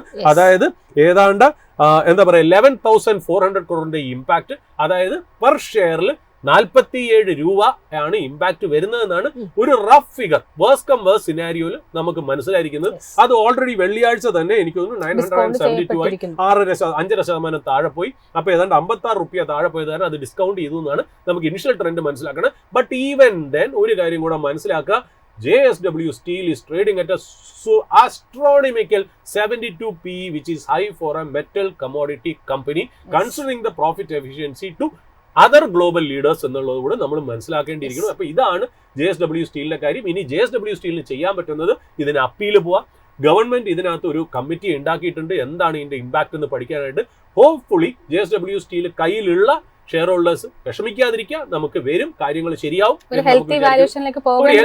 പിന്നെ ഈ പറഞ്ഞില്ലേ, മാർക്കറ്റിൽ ഏതെങ്കിലും ഒരു കമ്പനി ഓവർ വാല്യൂഡ് ആയിട്ട് നിൽക്കുകയാണെങ്കിൽ അത് കറക്റ്റ് ചെയ്യാനായിട്ട് ഒരു റീസൺ മുകളിൽ നിന്ന് താഴേക്ക് വരും എന്ന് പറയും പോലെ ആയിപ്പോയി. JSW സ്റ്റീൽ അത്രയ്ക്ക് അസ്ട്രോണമിക്കൽ വാല്യൂഷനിലാണ് ട്രേഡ് ചെയ്യുന്നത് compared to other steel stock. അതിന് ഇതൊരു റീസൺ ആയി എന്ന് പറഞ്ഞ് മാത്രം നമ്മൾ വെക്കുന്നേ ഉള്ളൂ. ഏതായാലും സാർ, ഇപ്പോൾ മാർക്കറ്റ് ഓപ്പൺ ചെയ്ത് 45 മിനിറ്റ് ആണ്. മാർക്കറ്റിന്റെ അപ്ഡേറ്റ്സ് കൂടി നമുക്കൊന്ന് അറിയേണ്ടതുണ്ട്. മാർക്കറ്റിന്റെ അപ്ഡേറ്റ്സുമായിട്ട് നമ്മളോടൊപ്പം റിസർച്ച് ഡെസ്കിൽ നിന്നും സഫാൻ ആണ് ചേരുന്നത്. Good morning Safan. Good morning Anila. Safan, ഇന്നിപ്പോൾ നിലവിൽ മാർക്കറ്റിലേക്ക് നോക്കുകയാണെന്നുണ്ടെങ്കിൽ 24,500 എന്നൊരു ലെവൽ വീണ്ടും മറികടന്നിരിക്കുകയാണ്. ഇന്നത്തെ ഒരു ത്രൂ ഔട്ട് ദ ഡേ അല്ലെങ്കിൽ ആദ്യത്തെ 45 മിനിറ്റുകൾ പിന്നിടുമ്പോഴേക്കും 24,400 എന്നൊരു ലെവൽ സസ്റ്റെയിൻ ചെയ്യാനായിട്ട് മാർക്കറ്റിന് സാധിക്കുകയും ചെയ്യുന്നുണ്ട്. എന്തൊക്കെയാണ് മാർക്കറ്റുമായി ബന്ധപ്പെട്ടുള്ള മറ്റ് updates? Yes Anila, 24th April മുതൽ മാർക്കറ്റിൽ ഒരു സ്ട്രോങ് കൺസോൾട്ടേഷൻ ആണ് നമുക്ക് കാണാൻ സാധിക്കുന്നത്. നിഫ്റ്റി 50 ഇപ്പോൾ ഈ മണിക്കൂറിൽ നമുക്ക് നോക്കുകയാണെങ്കിൽ 0.56% മുന്നേറ്റവും ബാങ്ക് നിഫ്റ്റിയിൽ 0.07 നേരിയ തോതിലുള്ള മുന്നേറ്റവും ഇടിവുമാണ് നമുക്ക് കാണാൻ സാധിക്കുന്നത്. നിഫ്റ്റിയിലെ അഡ്വാൻസ് ഡിക്ലൈൻ റേഷ്യോ നോക്കുകയാണെങ്കിൽ 38 സ്റ്റോക്കുകൾ അഡ്വാൻസ് ആയും 12 സ്റ്റോക്കുകൾ ഡിക്ലൈനുമാണ് കാണാൻ സാധിക്കുന്നത്. എന്നാൽ ബാങ്ക് നിഫ്റ്റിയിലാകട്ടെ 6 സ്റ്റോക്കുകൾ അഡ്വാൻസും 6 സ്റ്റോക്കുകൾ ഡിക്ലൈനുമാണ്. നിഫ്റ്റിയുടെ ശ്രദ്ധിക്കുന്ന ടെക്നിക്കൽ ലെവൽസ് നോക്കുകയാണെങ്കിൽ സ്ട്രോങ് സപ്പോർട്ടായി 23,800 എന്ന ലെവൽ ആക്ട് ചെയ്യുന്നുണ്ട്. ലാസ്റ്റ് ഡേ ഹൈയിൽ ഒരു സ്ട്രോങ് ക്ലോസിംഗ് ലഭിക്കുകയാണെങ്കിൽ നിഫ്റ്റി 50യിൽ ഒരു സ്ട്രോങ് അപ്സൈഡ് റാലി നമുക്ക് എക്സ്പെക്ട് ചെയ്യാവുന്നതാണ്. നിഫ്റ്റിയിലെ ടോപ്പ് ഗെയിനേഴ്സ് നോക്കുകയാണെങ്കിൽ ഭാരത് പെട്രോളിയം 4% മുന്നേറ്റവും അദാനി പോർട്സ് 4% മുന്നേറ്റവും നമുക്ക് കാണാൻ സാധിക്കുന്നുണ്ട്. അതുപോലെ ട്രെൻഡ് ഏഷ്യൻ പെയിന്റ്സ് എന്നീ ഓഹരികളിലും നേരിയ തോതിലുള്ള മുന്നേറ്റം ഈ മണിക്കൂറിൽ നമുക്ക് കാണാൻ സാധിക്കുന്നുണ്ട്. നിഫ്റ്റിയിലെ ടോപ്പ് ലോസേഴ്സിൽ കോട്ടക് മഹീന്ദ്ര ബാങ്ക് 5% ഇടിവാണ് കാണാൻ സാധിക്കുന്നത്. SBI 1.33 ഇടിവും ഓയിൽ ആൻഡ് നാച്ചുറൽ ഗ്യാസ് 1.36% ഇടിവും കാണാൻ സാധിക്കുന്നുണ്ട്. എന്നാൽ ബാങ്ക് നിഫ്റ്റിയിലാകട്ടെ IDFC ഫസ്റ്റ് ബാങ്ക് 1.85% ഒരു മുന്നേറ്റമാണ് കാണാൻ സാധിക്കുന്നത്. HDFC bank, ICC bank, federal bank എന്നിവരെല്ലാം നേരിയ തോതിലുള്ള മുന്നേറ്റവും കാണാൻ സാധിക്കുന്നുണ്ട്. ബാങ്ക് നിഫ്റ്റിയിലും ടോപ്പ് ലോസേഴ്സിലുള്ളത് കോട്ടക് മഹീന്ദ്ര ബാങ്കാണ് 5% വൻ തോതിലുള്ള ഇടിവും. അതുപോലെ SBI ഓഹരി, ആക്സിസ് ബാങ്ക് ഓഹരി എന്നിവയിലെല്ലാം ഇടിവാണ് ഈ മണിക്കൂറിൽ കാണാൻ സാധിക്കുന്നത്. ഇനി ബാങ്ക് നിഫ്റ്റിയുടെ ടെക്നിക്കൽ പോയിന്റ് ഓഫ് വ്യൂവിൽ 55,600 എന്ന ലെവൽ സ്ട്രോങ് റെസിസ്റ്റൻസ് ആണ് ബാങ്ക് നിഫ്റ്റിയിൽ. അതിന് മുകളിൽ ഒരു സ്ട്രോങ് ക്ലോസിംഗ് ബാങ്ക് നിഫ്റ്റിയിൽ ലഭിക്കുകയാണെങ്കിൽ മാത്രമേ next upside rally bank Nifty നമുക്ക് എക്സ്പെക്ട് ചെയ്യാൻ കഴിയുള്ളൂ. ഈ മണിക്കൂറിലെ സെക്ടർ ഇൻഡീസസ് നോക്കുമ്പോൾ PSU ബാങ്കിൽ നേരിയ ഇടിവും മറ്റെല്ലാ സെക്ടേഴ്സിലും ഒരു സ്ട്രോങ് ബൈങ് ആണ് കാണാൻ സാധിക്കുന്നത്. ഫാർമ സെക്ടറിൻ്റെ ടെക്നിക്കൽ പോയിന്റ് ഓഫ് വ്യൂവിൽ ഇപ്പോൾ അത് ട്രേഡ് ചെയ്യുന്നത് റെസിസ്റ്റൻസ് ഓണിൻ്റെ അരികെയായിട്ടാണ്. അതായത് ഒരു ബോക്സ് കൺസോൾട്ടേഷൻ ആണ് ഫാർമ സെക്ടറിൽ നമുക്ക് കാണാൻ സാധിക്കുന്നത്. 22,000 എന്ന സൈക്കോളജിക്കൽ റെസിസ്റ്റൻസ് മുകളിൽ സ്ട്രോങ് ക്ലോസിംഗ് ഫാർമ സെക്ടറിൽ ലഭിക്കുകയാണെങ്കിലാണ് നെക്സ്റ്റ് അപ്സൈഡ് റാലി ഈ ഒരു സെക്ടറിൽ നമുക്ക് എക്സ്പെക്ട് ചെയ്യാൻ പറ്റുള്ളൂ. നെക്സ്റ്റ് ഓട്ടോ സെക്ടറിൻ്റെ ടെക്നിക്കൽ പോയിന്റ് ഓഫ് വ്യൂവിൽ 25th ഏപ്രിലാണ് ഒരു മദർ ക്യാൻഡിൽ ഫോം ചെയ്തത്. അതിനുശേഷം അതിന് ചുറ്റുമായി ഒരു ബേബി ക്യാൻഡിൽസ് കൺസോൾട്ടേഷനാണ് നമുക്ക് കാണാൻ സാധിക്കുന്നത്. 22,520 എന്ന ലെവലിന് മുകളിൽ ഒരു സ്ട്രോങ് ക്ലോസിംഗ് ലഭിക്കുകയാണെങ്കിൽ ഈ സെക്ടറിൽ നെക്സ്റ്റ് അപ്സൈഡ് റാലി എക്സ്പെക്ട് ചെയ്യാവുന്നതാണ്. ലാസ്റ്റ് ഡേ ഒരു സ്ട്രോങ് മൊമെന്റം ബിൽഡപ്പ് ഈ സെക്ടറിൽ നമുക്ക് കാണാൻ സാധിച്ചിട്ടുണ്ട്. ഇനി IT സെക്ടറിൻ്റെ ടെക്നിക്കൽ പോയിന്റ് ഓഫ് വ്യൂ നോക്കുകയാണെങ്കിൽ ജനുവരി മുതൽ ഒരു ഡൗൺ ട്രെൻഡിൽ ട്രേഡ് ചെയ്ത ഒരു സെക്ടറാണ് IT സെക്ടർ. ലാസ്റ്റ് 10 days ആയിട്ട് ഒരു സ്ട്രോങ് കൺസോൾട്ടേഷൻ IT സെക്ടറിൽ നമുക്ക് കാണാൻ സാധിച്ച്. അതുപോലെ ഇപ്പോൾ ഒരു മൊമെന്റം ബിൽഡപ്പ് IT സെക്ടറിൽ കാണാൻ സാധിക്കുന്നുണ്ട്. അടുത്തതായി റാലി അറ്റംപ്റ്റ് സ്റ്റേജിലുള്ള സ്റ്റോക്കായ കിർലോസ് ബ്രോസിൻ്റെ ടെക്നിക്കൽ പോയിന്റ് ഓഫ് വ്യൂ നോക്കാം. അതായത് 28th ഏപ്രിൽ മുതൽ ഇതിലൊരു സ്ട്രോങ് പോക്കറ്റ് പിവട്ടാണ് നമുക്ക് കാണാൻ സാധിച്ചത്. റിലേറ്റീവ് സ്ട്രെങ്ത് IBD 64 ആണ് നമുക്ക് കാണാൻ സാധിക്കുന്നത്. ഈ സ്റ്റോക്കിൻ്റെ ക്യാൻഡിൽ പെക്യുലാരിറ്റി നോക്കുകയാണെങ്കിൽ ഒരു മൊമെന്റം ബിൽഡപ്പും അതുപോലെ തന്നെ സ്മോൾ ക്യാൻഡിൽസും ആണ് ഫോം ചെയ്തതായി കാണാൻ സാധിക്കുന്നത്. ലാസ്റ്റ് 10 daysൽ 7 days മൊമെന്റം ക്യാൻഡിൽസ് ആണ് ഈ സ്റ്റോക്കിൽ നമുക്ക് കാണാൻ സാധിച്ചത്. ഈ സ്റ്റോക്കിലെ ഡൗൺ തിയറി പ്രകാരം ഉള്ളൊരു ട്രെൻഡ് റിവേഴ്സൽ സ്റ്റേജിലാണെന്ന് നമുക്ക് അനുമാനിക്കാം. അടുത്തതായി മികച്ച പാദഫലം പ്രഖ്യാപിച്ച അദാനി എന്റർപ്രൈസസിന്റെ ടെക്നിക്കൽ പോയിന്റ് ഓഫ് വ്യൂ നോക്കുകയാണെങ്കിൽ ഇത് ഒരു ബിയറിഷ് ട്രെൻഡിലാണ് ഈ ഒരു സ്റ്റോക്ക് ട്രേഡ് ചെയ്യുന്നത്. 25th ഏപ്രിൽ ഒരു വോളിയം സെൽ ഓഫ് നമുക്ക് കാണാൻ സാധിച്ചിട്ടുണ്ട്. 2,460 എന്ന റെസിസ്റ്റൻസ് മുകളിൽ ഒരു സ്ട്രോങ് ക്ലോസിംഗ് ലഭിക്കുകയാണെങ്കിൽ മാത്രമേ ഈ ഒരു സ്റ്റോക്കിൽ നെക്സ്റ്റ് അപ്സൈഡ് റാലി നമുക്ക് എക്സ്പെക്ട് ചെയ്യാവൂ. അടുത്തതായി സ്കിപ്പർ എന്ന സ്റ്റോക്കിൻ്റെ ടെക്നിക്കൽ പോയിന്റ് ഓഫ് വ്യൂ നോക്കാം. സ്കിപ്പർ ഒരു റാലി അറ്റംപ്റ്റ് സ്റ്റേജിലാണ്. ലാസ്റ്റ് വീക്കിൽ ഒരു സ്ട്രോങ് വോളിയം ബിൽഡപ്പ് നമുക്ക് കാണാൻ സാധിക്കുന്നുണ്ട്. 490 എന്ന ലെവൽ ഒരു സ്ട്രോങ് റെസിസ്റ്റൻസ് ആണ്. ഇതിന് മുകളിൽ ഒരു ക്ലോസ് ലെവലിലേക്കാണ് നമുക്ക് എക്സ്പെക്റ്റ് ചെയ്യാവുന്നത്. ഇനി നമുക്ക് അടുത്തതായി പങ്കുവെക്കാനുള്ളത് Ather energy May 6 IPO list ചെയ്യും എന്ന ഒരു ന്യൂസാണ് പങ്കുവെക്കാനുള്ളത്. More IPOs are coming soon എന്ന അപ്ഡേറ്റ്സുമാണ് പങ്കുവെക്കാനുള്ളത്. ഇത് ഇൻഡിക്കേറ്റ് ചെയ്യുന്നത് ഒരു മാർക്കറ്റ് സ്റ്റെബിലിറ്റിയാണ്. അടുത്തതായി മാർക്കറ്റ് മൂഡ് ഇൻഡെക്സ് അനാലിസിസ് നോക്കുകയാണെങ്കിൽ ലാസ്റ്റ് ഡേ ഫോളോ ത്രൂ പ്രോപ്പറായി വർക്ക് ആവുന്നില്ലായിരുന്നു. ഇന്ന് strong movers last day compare ചെയ്യുമ്പോൾ കൂടുതലാണ്. ഇത് ഇൻഡിക്കേറ്റ് ചെയ്യുന്നത് മാർക്കറ്റ് സ്റ്റെബിലിറ്റിയാണ്. MMI ഇൻഡിക്കേറ്റ് ചെയ്യുന്നത് ഒരു ന്യൂട്രൽ സ്റ്റേറ്റിലാണ്. ഇവയൊക്കെയാണ് ഈ മണിക്കൂറിലെ മാർക്കറ്റ് അപ്ഡേറ്റ്സ്. അനില. യെസ്, ഏതായാലും thank you so much Safan ഇത്രയും ഡീറ്റെയിൽസ് പങ്കുവെച്ചത്. ഏതായാലും സാർ ഇന്നിപ്പോൾ നമ്മൾ ഇത്രയും ഡീറ്റെയിൽസ് ഒക്കെ പറഞ്ഞിട്ടുണ്ട്. ഇതിനോടൊപ്പം തന്നെ നമുക്കൊരു ടെക്നിക്കൽ പോയിന്റ് ഓഫ് വ്യൂ കൂടി അറിയേണ്ടതുണ്ട്. ടെക്നിക്കൽ പോയിന്റ് ഓഫ് വ്യൂ ആയിട്ട് നമ്മളോടൊപ്പം ചേരുന്നത് in house expert Pradeep Chandrasekharan സാറാണ്. Sir good morning and welcome to the show. Morning അല്ല, മോർണിംഗ് വ്യൂവേഴ്സ്. യെസ് സാർ, ആദ്യം തന്നെ നമുക്ക് നിഫ്റ്റിയിലേക്ക് തന്നെ ഒന്ന് പോകാം. നിഫ്റ്റിയെ സംബന്ധിച്ചിട്ട് നിലവിൽ കഴിഞ്ഞ ദിവസത്തിന് അപേക്ഷിച്ചിട്ട് അല്പം കൂടി ബെറ്റർ ആയിട്ടൊരു പ്രകടനം കാഴ്ചവെക്കാൻ സാധിച്ചിട്ടുണ്ട്. 24,400 എന്നൊരു ലെവൽ ഈ ഒരു 45 മിനിറ്റുകൾ പിന്നിടുമ്പോഴും സസ്റ്റെയിൻ ചെയ്യാനായിട്ട് ഇൻഡെക്സിന് സാധിക്കുന്നുണ്ട്. നിഫ്റ്റി 50യെ സംബന്ധിച്ചിട്ടുള്ള താങ്കളുടെ ഇനി മുന്നോട്ടുള്ള എക്സ്പെക്ടേഷൻസ് എന്തൊക്കെയാണ്?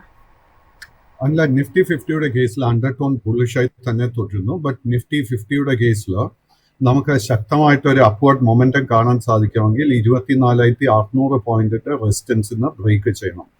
സോ ഇന്നിപ്പോൾ പ്രോബ്ലം ഞാൻ കാണുന്നത് നിഫ്റ്റി ബാങ്ക് ഇൻഡെക്സിന്റെ കേസിൽ തുടക്കത്തിൽ ഒരു അല്പം ബൈങ് ഇൻട്രസ്റ്റ് ഉണ്ടായിരുന്നെങ്കിലും നമുക്ക് ഇപ്പോൾ ഒരു നേരിയ ഇടിവാ കാണുന്നത്. സോ അതിൽ ബാങ്കിങ് മേഖലയിൽ ഇപ്പോൾ പുതിയ ബൈങ് ഇൻട്രസ്റ്റ് ഒന്നും കാണാൻ സാധിക്കുന്നില്ല. സാർ ഇപ്പം നിഫ്റ്റി ബാങ്കിൻ്റെ കേസ് സൂചിപ്പിച്ചിട്ടുണ്ട്. തുടക്കത്തിലൊരു ബൈയിങ് മൊമെൻറ്റം കണ്ടിരുന്നു. പിന്നീട് അവിടെ നിന്നൊരു അല്ലെങ്കിൽ ഒരു സെൽ ഓഫ് ബിയേഴ്സ് ആധിപത്യം നടത്തുന്ന തരത്തിൽ അപ്ഡേഷൻ നടത്തിയിട്ടുണ്ടായിരുന്നു. നിഫ്റ്റി ബാങ്കിലേക്ക് തന്നെ വരുമ്പോൾ നിലവിൽ വളരെ ഫ്ലാറ്റ് ആയിട്ടൊരു ടോണിലാണ്, ഒരു ഫ്ലാറ്റ് ലോ ടോണിലാണ് ഇപ്പോൾ ട്രേഡിംഗ് നടത്തി വരുന്നത്. 55,026.05 എന്ന നില. നിഫ്റ്റി ബാങ്കിൽ ഇനി മുന്നോട്ടേക്ക് താങ്കൾ പ്രധാനമായിട്ടും ഫോക്കസിൽ വെക്കുന്ന ലെവലുകൾ ഏതൊക്കെയായിരിക്കും? അല്ല, നിഫ്റ്റി ബാങ്ക് ഇൻഡെക്സിന്റെ കേസിൽ ഏറ്റവും ഇമ്പോർട്ടൻറ്റ് റെസിസ്റ്റൻസ് നിഫ്റ്റി ബാങ്ക് ഇൻഡെക്സിന്റെ ഓൾ ടൈം ഹൈ. സോ ആ ഒരു ഓൾ ടൈം ഹൈ ബ്രേക്ക് ചെയ്യപ്പെടണമെങ്കിൽ നിഫ്റ്റി ബാങ്ക് ഇൻഡെക്സ് 56,100 പോയിന്റ് റെസിസ്റ്റൻസിന്റെ മുകളിൽ ക്ലോസ് ചെയ്യണം. യെസ്, ഇതിനു മുമ്പ് നമ്മൾ ഡിസ്കസ് ചെയ്തുകൊണ്ടിരുന്നത് JSW സ്റ്റീലുമായി ബന്ധപ്പെട്ടുള്ളൊരു അപ്ഡേഷൻ ആയിരുന്നു. കഴിഞ്ഞൊരു വെള്ളിയാഴ്ചത്തെ ഒരു ടോപ്പ് ലൂസർ ആയിരുന്നു JSW സ്റ്റീൽ. ഇന്നും ഇപ്പോൾ പരിശോധിക്കുമ്പോഴേക്കും ഏകദേശം ഒരു 1% അടുത്തൊരു ഇടിവിൽ 964.1 എന്നൊരു നിലയിലേക്കാണ് എത്തിയിരിക്കുന്നത്. തീർച്ചയായിട്ടും സുപ്രീം കോടതിയുടെ അടക്കമുള്ള ഭാഗത്തുനിന്നുണ്ടായിട്ടുള്ള പ്രതികൂല നടപടികളൊക്കെ ഓഹരികളെ വലിയ തോതിൽ നെഗറ്റീവായിട്ട് ബാധിച്ചിട്ടുണ്ട്. JSW സ്റ്റീലിനെ സംബന്ധിച്ച് താങ്കളുടെ ഒരു ലോങ് ടേം പെർസ്പെക്റ്റീവ് എന്താണ്? JSWന്റെ കേസിൽ നമുക്ക് കാണാൻ സാധിക്കുന്നത് 1,080 രൂപയ്ക്ക് അടുത്തൊരു ഡബിൾ ടോപ്പ് പാറ്റേൺ കാണാൻ സാധിക്കുന്നത്. അതിനെ തുടർന്നായിരുന്നു JSWയുടെ കേസിൽ കഴിഞ്ഞ ബുധനാഴ്ച മുതൽ തന്നെ നമുക്ക് സെല്ലിംഗ് പ്രഷർ കാണാൻ സാധിച്ചത്. നാച്ചുറലി വെള്ളിയാഴ്ചത്തെ ഒരു വലിയ സെൽ ഓഫിനെ തുടർന്ന് ഷോർട്ട് ടേം ട്രെൻഡ് ബെയറിഷായി മാറിയിട്ടുണ്ട്. ബട്ട് ഈ ഒരു കോൺട്രാക്റ്റിൽ നമ്മൾ ലോങ് ടേം ഇൻവെസ്റ്റർ ആണെങ്കിൽ ഞാൻ ഒരിക്കലും പാനിക് സെല്ലിങ്ങിലോട്ട് പോകാൻ ഒരിക്കലും റെക്കമെൻഡ് ചെയ്യത്തില്ല. ഇതിന്റെ മെയിൻ റീസൺ എന്താണെന്ന് വെച്ച് കഴിഞ്ഞാൽ 900 രൂപയിൽ JSW സ്റ്റീലിന് വളരെ സ്ട്രോങ് ഒരു സപ്പോർട്ട് ഉണ്ട്. ആൻഡ് അറ്റ് ദിസ് മൊമെന്റ് എനിക്ക് തോന്നുന്നില്ല ആ ഒരു സപ്പോർട്ട് ബ്രേക്ക് ചെയ്യപ്പെടുന്നു. ബട്ട് നമ്മളൊരു ഷോർട്ട് ടേം ട്രേഡിങ്ങിന് വേണ്ടി ഒരു പൊസിഷൻ എടുത്തിട്ടുണ്ടായിരുന്നെങ്കിൽ നമ്മൾ അടുത്ത 2-3 സെഷൻസിൽ I'm expecting short covering നടക്കുന്ന സമയത്ത് 1000 മുതൽ 1,040 രൂപ ഈ ഒരു റേഞ്ചിൽ നമുക്ക് പൊസിഷൻ റെഡ്യൂസോ വൈൻഡപ്പോ ചെയ്യാൻ സാധിക്കുന്നുണ്ടെങ്കിൽ we can definitely look at that. Yes, അതിനോടൊപ്പം തന്നെ ഇന്നിപ്പോൾ ഇൻട്രാഡേയിൽ വലിയ തോതിൽ അപ്സൈഡ് മൂവ്മെന്റ് നടത്തിയിരിക്കുന്ന ഒരു ഓഹരി എന്ന് പറയുന്നത് RR കേബിൾസ് ആണ്. RR കേബിളിനെ സംബന്ധിച്ചിട്ട് 14% ഒരു മുന്നേറ്റമാണ് രേഖപ്പെടുത്തിയിരിക്കുന്നത്. RR കേബിളിന്റെ ഒരു ടെക്നിക്കൽ ചാർട്ട് എന്താണ് ഇൻഡിക്കേറ്റ് ചെയ്യുന്നത്? സോ RR കേബിളിന്റെ കേസിൽ ആദ്യം തന്നെ നമ്മൾ ഓർക്കേണ്ടത് this is A small cap stock. And ഈ സ്റ്റോക്കിൽ നമുക്ക് വലിയൊരു ഇടിവായിരുന്നു കഴിഞ്ഞ ഓൾമോസ്റ്റ് ഒരു വർഷത്തിനിടെ കാണാൻ സാധിച്ചിരിക്കുന്നത്. ബട്ട് കഴിഞ്ഞ ഒരു 2-3 ആഴ്ചക്കിടെ ഈ സ്റ്റോക്കിൽ നേരിയ റിക്കവറി നടന്നിട്ടുണ്ട്. അതിനെ തുടർന്ന് നമുക്ക് ഷോർട്ട് ടേം ട്രെൻഡ് ബുള്ളിഷായി മാറുന്ന ഒരു കോണ്ടെക്സ്റ്റും കാണാൻ സാധിക്കുന്നുണ്ട്. But still the long term trend is bearish. So ഇന്ന് നമുക്ക് ഈ സ്റ്റോക്കിൽ കാണാൻ സാധിക്കുന്ന it's A gap up opening. So കൈവശം ഓൾറെഡി ലോങ് പൊസിഷൻ ഉണ്ടെങ്കിൽ maintain the long position. But നമ്മൾ ആ ലോങ് പൊസിഷൻ ഇന്ന് ഓൾറെഡി എടുത്തിട്ടുണ്ടെങ്കിൽ 1,130 സ്റ്റോപ്പ് മെയിൻറ്റെയിൻ ചെയ്യണം. പുതിയ ലോങ് പൊസിഷൻസ് കറന്റ് ലെവൽസിൽ അഡ്വൈസ് ചെയ്യുന്നില്ല. ലോങ് ടേം ട്രെൻഡ് ബുള്ളിഷായി മാറണമെങ്കിൽ 1355 രൂപയുടെ മുകളിൽ ഇത് ക്ലോസ് ചെയ്യണം. സൂരജ് സാറിലേക്ക് തിരിച്ചു വരികയാണ്. സർ, ഇന്നത്തെ ഒരു അല്ലെങ്കിൽ ഇപ്പോഴത്തെ ഒരു ട്രെൻഡ് പരിശോധിക്കുകയാൽ പൊതുവേ ഈ ഒരു ന്യൂജൻ കമ്പനീസിനോട് നിക്ഷേപകർക്ക് വല്ലാത്തൊരു പ്രിയം അല്ലെങ്കിൽ കമ്പമുണ്ടെന്ന് തോന്നുന്നു. കാരണം സൊമാറ്റോയൊക്കെ കുറിച്ചൊരു നെഗറ്റീവ് പോലും കേൾക്കാൻ തയ്യാറല്ലാത്ത ഒരു തരത്തിലേക്കൊക്കെയാണ് പോയിരിക്കുന്നത്. മൾട്ടിബാഗർ ആകുന്നുണ്ട്. അതുപോലെ നിക്ഷേപകർക്ക് ലിസ്റ്റ് ചെയ്തതിനു ശേഷം വലിയ തോതിൽ അപ്സൈഡ് പൊട്ടൻഷ്യൽ അല്ലെങ്കിൽ റിട്ടേൺ നൽകിയ രോഗമായിരുന്നു ഒലയെ സംബന്ധിച്ചിട്ട് ഇപ്പോൾ പുറത്തു വരുന്ന ന്യൂസുകൾ അത്ര പോസിറ്റീവായിട്ടല്ല കണക്കാക്കേണ്ടത്. പ്രധാനമായിട്ട് ഇപ്പോൾ ലേറ്റസ്റ്റ് ആയിട്ട് വന്നിരിക്കുന്ന ഒരു അപ്ഡേഷൻ എന്ന് പറയുന്നത് ഒല ഇലക്ട്രിക്കൽ മൊബിലിറ്റിയെ സംബന്ധിച്ചുള്ള ICRAയുടെ റേറ്റിംഗ് വലിയ തോതിൽ കുത്തനെ വെട്ടിച്ചുരുക്കിയിരിക്കുന്നു. BBB നെഗറ്റീവിൽ A3യിൽ നിന്ന് BBB നെഗറ്റീവിലേക്കാണ് കുറച്ചിരിക്കുന്നത്. ഒല സെൽ ടെക്നോളജിയുടെ അവരുടെ സബ്സിഡിയറി ആയിട്ടുള്ള ഒല സെൽ ടെക്നോളജിയുടെ റേറ്റിംഗ് ആണ് കുറച്ചിരിക്കുന്നത്. സർ, ഈ ഒരു ഒലയെ സംബന്ധിച്ചുള്ള താങ്കളുടെ ഒരു വ്യൂ എന്താണ്? അല്ല, ജസ്റ്റ് ഓലയിൽ വരുന്നതിന് മുമ്പേ ഞാൻ ആ 10 മണിയുടെ ലൈവ് അപ്ഡേറ്റും കൂടെ എനിക്കും കൂടെ അറിയണം എന്നുള്ളതുകൊണ്ട് ഞാനൊന്ന് വെട്ടിച്ചുരുക്കി ആ ജിൻഡാലിന്റെ കാര്യം നോക്കി. ഈ ജിൻഡാലിന്റെ കാര്യത്തിലേ ഈ ജിൻഡാൽ JSW സ്റ്റീലിന്റെ ഈ കാര്യത്തിൽ ഇവിടെ സംഭവിച്ചല്ലോ. കോർട്ട് ഇടപെട്ട് NCLTയിൽ റെസൊല്യൂഷൻ കഴിഞ്ഞ ഒരു കാര്യത്തിനെയാണ് കോർട്ട് അതിനെ ഇടപെട്ടിട്ട് തിരിച്ച് അതിനെ കംപ്ലീറ്റ് ആയിട്ട് അതിനെ സ്ക്രാപ്പ് ചെയ്തിട്ട് അവർ തിരിച്ച് ലിക്വിഡേഷൻ പ്രോസസ്സിൽ പോകണം എന്നുള്ളതാണ്. ഈ ലിക്വിഡേഷൻ പ്രോസസ്സിൽ നമ്മൾ ഈ മരട് ഫ്ലാറ്റ് പൊളിച്ചപ്പോൾ എന്താ അവർ പറഞ്ഞത്, കോസ്റ്റൽ റെഗുലേഷൻ സോണിന്റെ ക്ലിയറൻസ് ഇല്ലാത്തതുകൊണ്ട് ആ സമയത്ത് പണിതത് കാരണം അതിനെ പൊളിച്ചിട്ട് ഇനിയിപ്പോ വേണമെങ്കിൽ അവിടെ വീണ്ടും പണിയാം എന്നുള്ളതാണ് ഈ പറഞ്ഞതെന്ന് പറഞ്ഞ പോലെ. ഇതിന്റെ ഏറ്റവും വലിയ രസം എന്തെന്നറിയോ, JSW സ്റ്റീലിന് തന്നെ വീണ്ടും ഭൂഷൺ പവർ ആൻഡ് സ്റ്റീലിന് ബിഡ് ചെയ്യാം എന്നുള്ള. അപ്പൊ അതിന് റെസ്ട്രിക്ഷൻസ് ഒന്നും ഇതുവരെ കോടതി പറഞ്ഞിട്ടില്ല. ഞാൻ ജഡ്ജ്മെന്റ് വായിച്ചിട്ടില്ല. ജഡ്ജ്മെന്റ് വായിക്കണം എന്ന് എനിക്ക് ആഗ്രഹമുണ്ട്. ജഡ്ജ്മെന്റ് വായിച്ചതിന് ശേഷം ഞാൻ തീർച്ചയായിട്ടും എനിക്ക് ജഡ്ജ്മെന്റ് വായിക്കുന്നതിന് കൂടെ തന്നെ ഈ അപ്പീൽ എന്താണ് ഈ പഴയ പ്രൊമോട്ടേഴ്സ് കൊടുത്തത്, എന്താണ് ആ പ്ലീഡിംഗ് എന്നുള്ളതും കൂടെ എനിക്കൊന്ന് പഠിക്കേണ്ടി വരും. ഞാനൊരു കോർപ്പറേറ്റ് അഡ്വക്കേറ്റ് ഒന്നുമല്ല, പക്ഷെ നമുക്കറിയാവുന്ന ലിമിറ്റഡ് ഇൻഫർമേഷനിൽ അതൊന്ന് ഡെസിഫർ ചെയ്തിട്ട് ജനങ്ങളുടെ മുന്നിലേക്ക് അവതരിപ്പിക്കണം എന്ന് എനിക്കൊരു ആഗ്രഹമുണ്ട്. കാര്യത്തിൽ കോടതി ഇടപെട്ട ഒരു കാര്യത്തിനെ കുറിച്ച് ഞാൻ പേഴ്സണലി സന്തോഷമല്ല, ഒന്നാമത്തെ കാര്യം. രണ്ടാമത്തെ കാര്യം, ഇതിന്റെ പ്രശ്നം എന്തെന്നറിയോ, നമ്മൾ ഏതാണ്ട് എത്രയോ കേസുകൾ, അതായത് ഡേർട്ടി ഡസൻ എന്നാണ് RBI കുറെ കമ്പനികളെ പറഞ്ഞിരുന്നത്. നമ്മളത് കുറെ ആംടെക് കോട്ടോക്കിന്റെ കാര്യങ്ങളൊക്കെ പറഞ്ഞിരുന്നല്ലോ. ഏതാണ്ട് 3.5 ലക്ഷം കോടിയുടെ ആണ് ഈ പറഞ്ഞ പോലെ ഈ NCLTയിൽ അല്ലെങ്കിൽ ഇൻസോൾവൻസി ആൻഡ് ബാങ്ക്രപ്സി കോടിയുള്ള പ്രോസസ്സിൽ കൂടി പോകുന്നത്, അല്ലെങ്കിൽ പൊയ്ക്കൊണ്ടിരിക്കുന്നത്, അല്ലെങ്കിൽ പോയി കഴിഞ്ഞത്. ഓക്കെ, ഇതിലേക്ക് സുപ്രീം കോടതി ഇടപെട്ടപ്പോൾ ഇപ്പൊ ഈ കമ്പനികൾക്കും ഈ റീപേയ്മെന്റ്, ബാങ്ക്സിന് റീപേയ്മെന്റ് കേപ്പബിലിറ്റി ഇല്ലാത്തോണ്ടാണ്, ഈ കമ്പനിക്ക് റീപേയ്മെന്റ് കേപ്പബിലിറ്റി ഇല്ലാത്തോണ്ടാണല്ലോ NCLT വഴി റെസൊല്യൂഷന് പോകുന്നത്. എത്രയോ ബാങ്കുകൾ 3.5 ലക്ഷം കോടി വരുന്ന പൈസ ഈ 12 കമ്പനികൾക്ക് കൊടുത്തിട്ടുണ്ട്. ഇനിയിപ്പോ മറ്റുള്ള കഴിഞ്ഞ കമ്പനികൾ അല്ലെങ്കിൽ ഇനി നടക്കാൻ പോകുന്ന കമ്പനി, റെസൊല്യൂഷൻ നടക്കാൻ പോകുന്ന കമ്പനികളുടെ പ്രൊമോട്ടേഴ്സ് ഈ ഒരു ജഡ്ജ്മെന്റ് എടുത്തൊരു കേസ് സ്റ്റഡി ആയിട്ട് വെച്ച് അല്ലെങ്കിൽ റെഫറൻസ് ആയിട്ട് വെച്ചിട്ട് ഈ കമ്പനികളെ വീണ്ടും അവർ ഫൈറ്റ് ചെയ്തിട്ട് സുപ്രീം കോടതി അങ്ങനെ ഒരു ഡിസിഷൻ എടുക്കുകയാണെങ്കിൽ ഈ പറയുന്ന NPA തിരിച്ച് ബാങ്കിലേക്ക് വരില്ലേ? ഇപ്പൊ ഈ JSW സ്റ്റീലിന്റെ കാര്യം തന്നെ ഒരു ഡേഞ്ചർ എന്താണെന്നറിയോ, ഈ JSW സ്റ്റീലിൽ ഇപ്പൊ 19,700 കോടി മാത്രം JSW സ്റ്റീലിന് കൊടുക്കുന്നു. ഭൂഷൺ പവറിനെ തിരിച്ചവര് ഈ പറയുന്ന പോലെ കോടതി പറയുന്ന പോലെ എടുത്തിട്ട് അത് ലിക്വിഡേറ്റ് ചെയ്യുകയാണെങ്കിൽ എന്തൊക്കെ കടം തിരിച്ചു കിട്ടിയോ അതെല്ലാം ഈ പ്രൊവിഷൻസ് ആയിട്ട് ബാങ്കിന് മാറ്റേണ്ടി വരും. അതായത് ഇനി വരാൻ പോകുന്ന ക്വാർട്ടറിൽ ഇത് ഇമീഡിയറ്റ് ആയിട്ട് നടക്കുന്നെങ്കിൽ ഇനി വരാൻ പോകുന്ന ക്വാർട്ടറിൽ ഭൂഷൺ പവർ ആൻഡ് സ്റ്റീലിന് കൊടുത്ത എല്ലാ കടങ്ങളും ഇവര് ടെമ്പററി ആയിട്ടെങ്കിലും പ്രൊവിഷനായിട്ട് മാറ്റി വെക്കേണ്ടതായിട്ട് വരും. ഓക്കെ, അപ്പം ജിൻഡാൽ സ്റ്റീലിന്റെ കേസിലും ഭൂഷൺ പവറിന്റെ സ്റ്റീലിലും മാത്രം അവർക്ക് കൊടുത്തിരിക്കുന്ന പൈസ പ്രൊവിഷൻസ് ആയിട്ട് മാറ്റിവെക്കുകയും മറ്റുള്ള കമ്പനികളുടെ പ്രൊമോട്ടേഴ്സ് ഇതേപോലെ കേസിന് പോയി, പ്രൊമോട്ടേഴ്സ് മാത്രം വേണമെന്നില്ല, ഒരു വെണ്ടറിനും പോവാം. അതായത് നമ്മൾ ഓല ഇലക്ട്രിക്കിന്റെ കേസിൽ പോയില്ലേ, അതേപോലെ ഒരു വെണ്ടറിനും പോവാം. പോയി കഴിഞ്ഞു കഴിഞ്ഞാൽ ബാങ്കിന്റെ NPA കൂട്ടാൻ വേണ്ടിയിട്ടാണോ ഈ പറഞ്ഞ പോലെ സുപ്രീം കോടതിയുടെ ഡിസിഷൻ എന്നുള്ളത് നമ്മളൊന്ന് ആലോചിക്കേണ്ടിയിരിക്കുന്നുള്ളൂ. ശരിക്കും ഇതിന്റെ ഇമ്പാക്ട് വളരെ വലുതാണ് കേട്ടോ. ഗവൺമെന്റ് ഇതിനകത്ത് എന്തെങ്കിലും ഒരു കാര്യം അതിനകത്തേക്ക് കൊണ്ടുവരണം. പ്രസിഡന്റ് ഓഫ് ഇന്ത്യയും ഇതിനകത്ത് ഇടപെടണം എന്നാണ് എന്റെ അഭിപ്രായം. കാര്യം കോടതി ഇപ്പൊ കൊണ്ടുവന്നേക്കണം, ഓഫ് കോഴ്സ് നാച്ചുറൽ ജസ്റ്റിസ് അവർക്ക് കൊടുക്കണം. ഇതൊക്കെ ചെയ്യേണ്ട സമയത്താണ് ചെയ്യണം. ഇതെല്ലാം കഴിഞ്ഞ് സാധാരണ ഷെയർ ഹോൾഡേഴ്സിന്റെ തലയ്ക്ക് ഇത് വരാൻ പാടില്ല. ബാങ്കുകൾ നമ്മൾ എപ്പോഴും അന്തസ്സോടുകൂടി ഇന്ത്യൻ മാക്രോ എക്കണോമിയെ കുറിച്ച് പറയുമ്പോൾ banks are well capitalised and NPAs are in control എന്ന് പറഞ്ഞ സ്ഥലത്തേക്കാണ് ഈ ഒരു ജഡ്ജ്മെന്റ് ഒരു ബ്ലാക്ക് മാർക്കായിട്ട് വന്നേക്കുന്നത് എന്നുള്ളത് നമുക്ക് മനസ്സിലാക്കേണ്ടിയിരിക്കും എന്നുള്ള JSW സ്റ്റീലിന്റെ ഒരു കാര്യം. അത് ഞാൻ പറഞ്ഞു വെച്ചു എന്നുള്ളൂ. പിന്നെ ഓലയുടെ കാര്യമാണ് അനില ചോദിച്ചത്, വളരെ കറക്റ്റ് ആണ്. അതായത് ഈ പ്രൊമോട്ടേഴ്സ് ഒക്കെ ഉണ്ടല്ലോ, അതായത് ഈ ന്യൂ ജനറേഷൻ കമ്പനീസ് ഒരു ഇൻക്യുബേഷനിൽ കൊണ്ടുവന്ന് സ്റ്റാർട്ടപ്പ് ആയിട്ട് കൊണ്ടുവന്ന് ആൾക്കാർ ഇവരുടെ ബിസിനസ് പ്ലാനിലും സ്റ്റോറിയിലും മാത്രം ഇൻവെസ്റ്റ് ചെയ്ത ഷെയർ ഹോൾഡേഴ്സ് ആണ്. ഒരു ബാലൻസ് ഷീറ്റിൽ ഇവർക്കൊന്നുമില്ല, വെറും കൺസെപ്റ്റ് മാത്രമേ ഉള്ളൂ. They sold a concept and lot of people put in money for that, right? അതിൽ ഈ പറഞ്ഞ പോലെ ഓലയുടെ ഇപ്പൊ എന്താണ് സംഭവിച്ചിരിക്കുന്നതെന്ന് നമുക്കറിയാലോ. അതായത് ഇപ്പൊ ഓലയിൽ ഈ ഓല ഇലക്ട്രിക് ആണ് ഇവിടെ ലിസ്റ്റഡ് ആയിട്ടുള്ള കമ്പനി, അല്ലെ? ANI ടെക്നോളജീസ് പറഞ്ഞ് ലിസ്റ്റഡ് അല്ലാത്തൊരു കമ്പനി ഉണ്ട്. അതാണ് നമ്മൾ ഈ ബുക്ക് ചെയ്യുന്ന ഈ ടാക്സി ഷെയറിംഗ്, ഈ റൈഡ് ഹാൻഡ്ലിംഗ് സർവീസസ് ചെയ്യുന്നത് ANI ടെക്നോളജീസ് എന്ന് പറഞ്ഞ കമ്പനിയാണ്.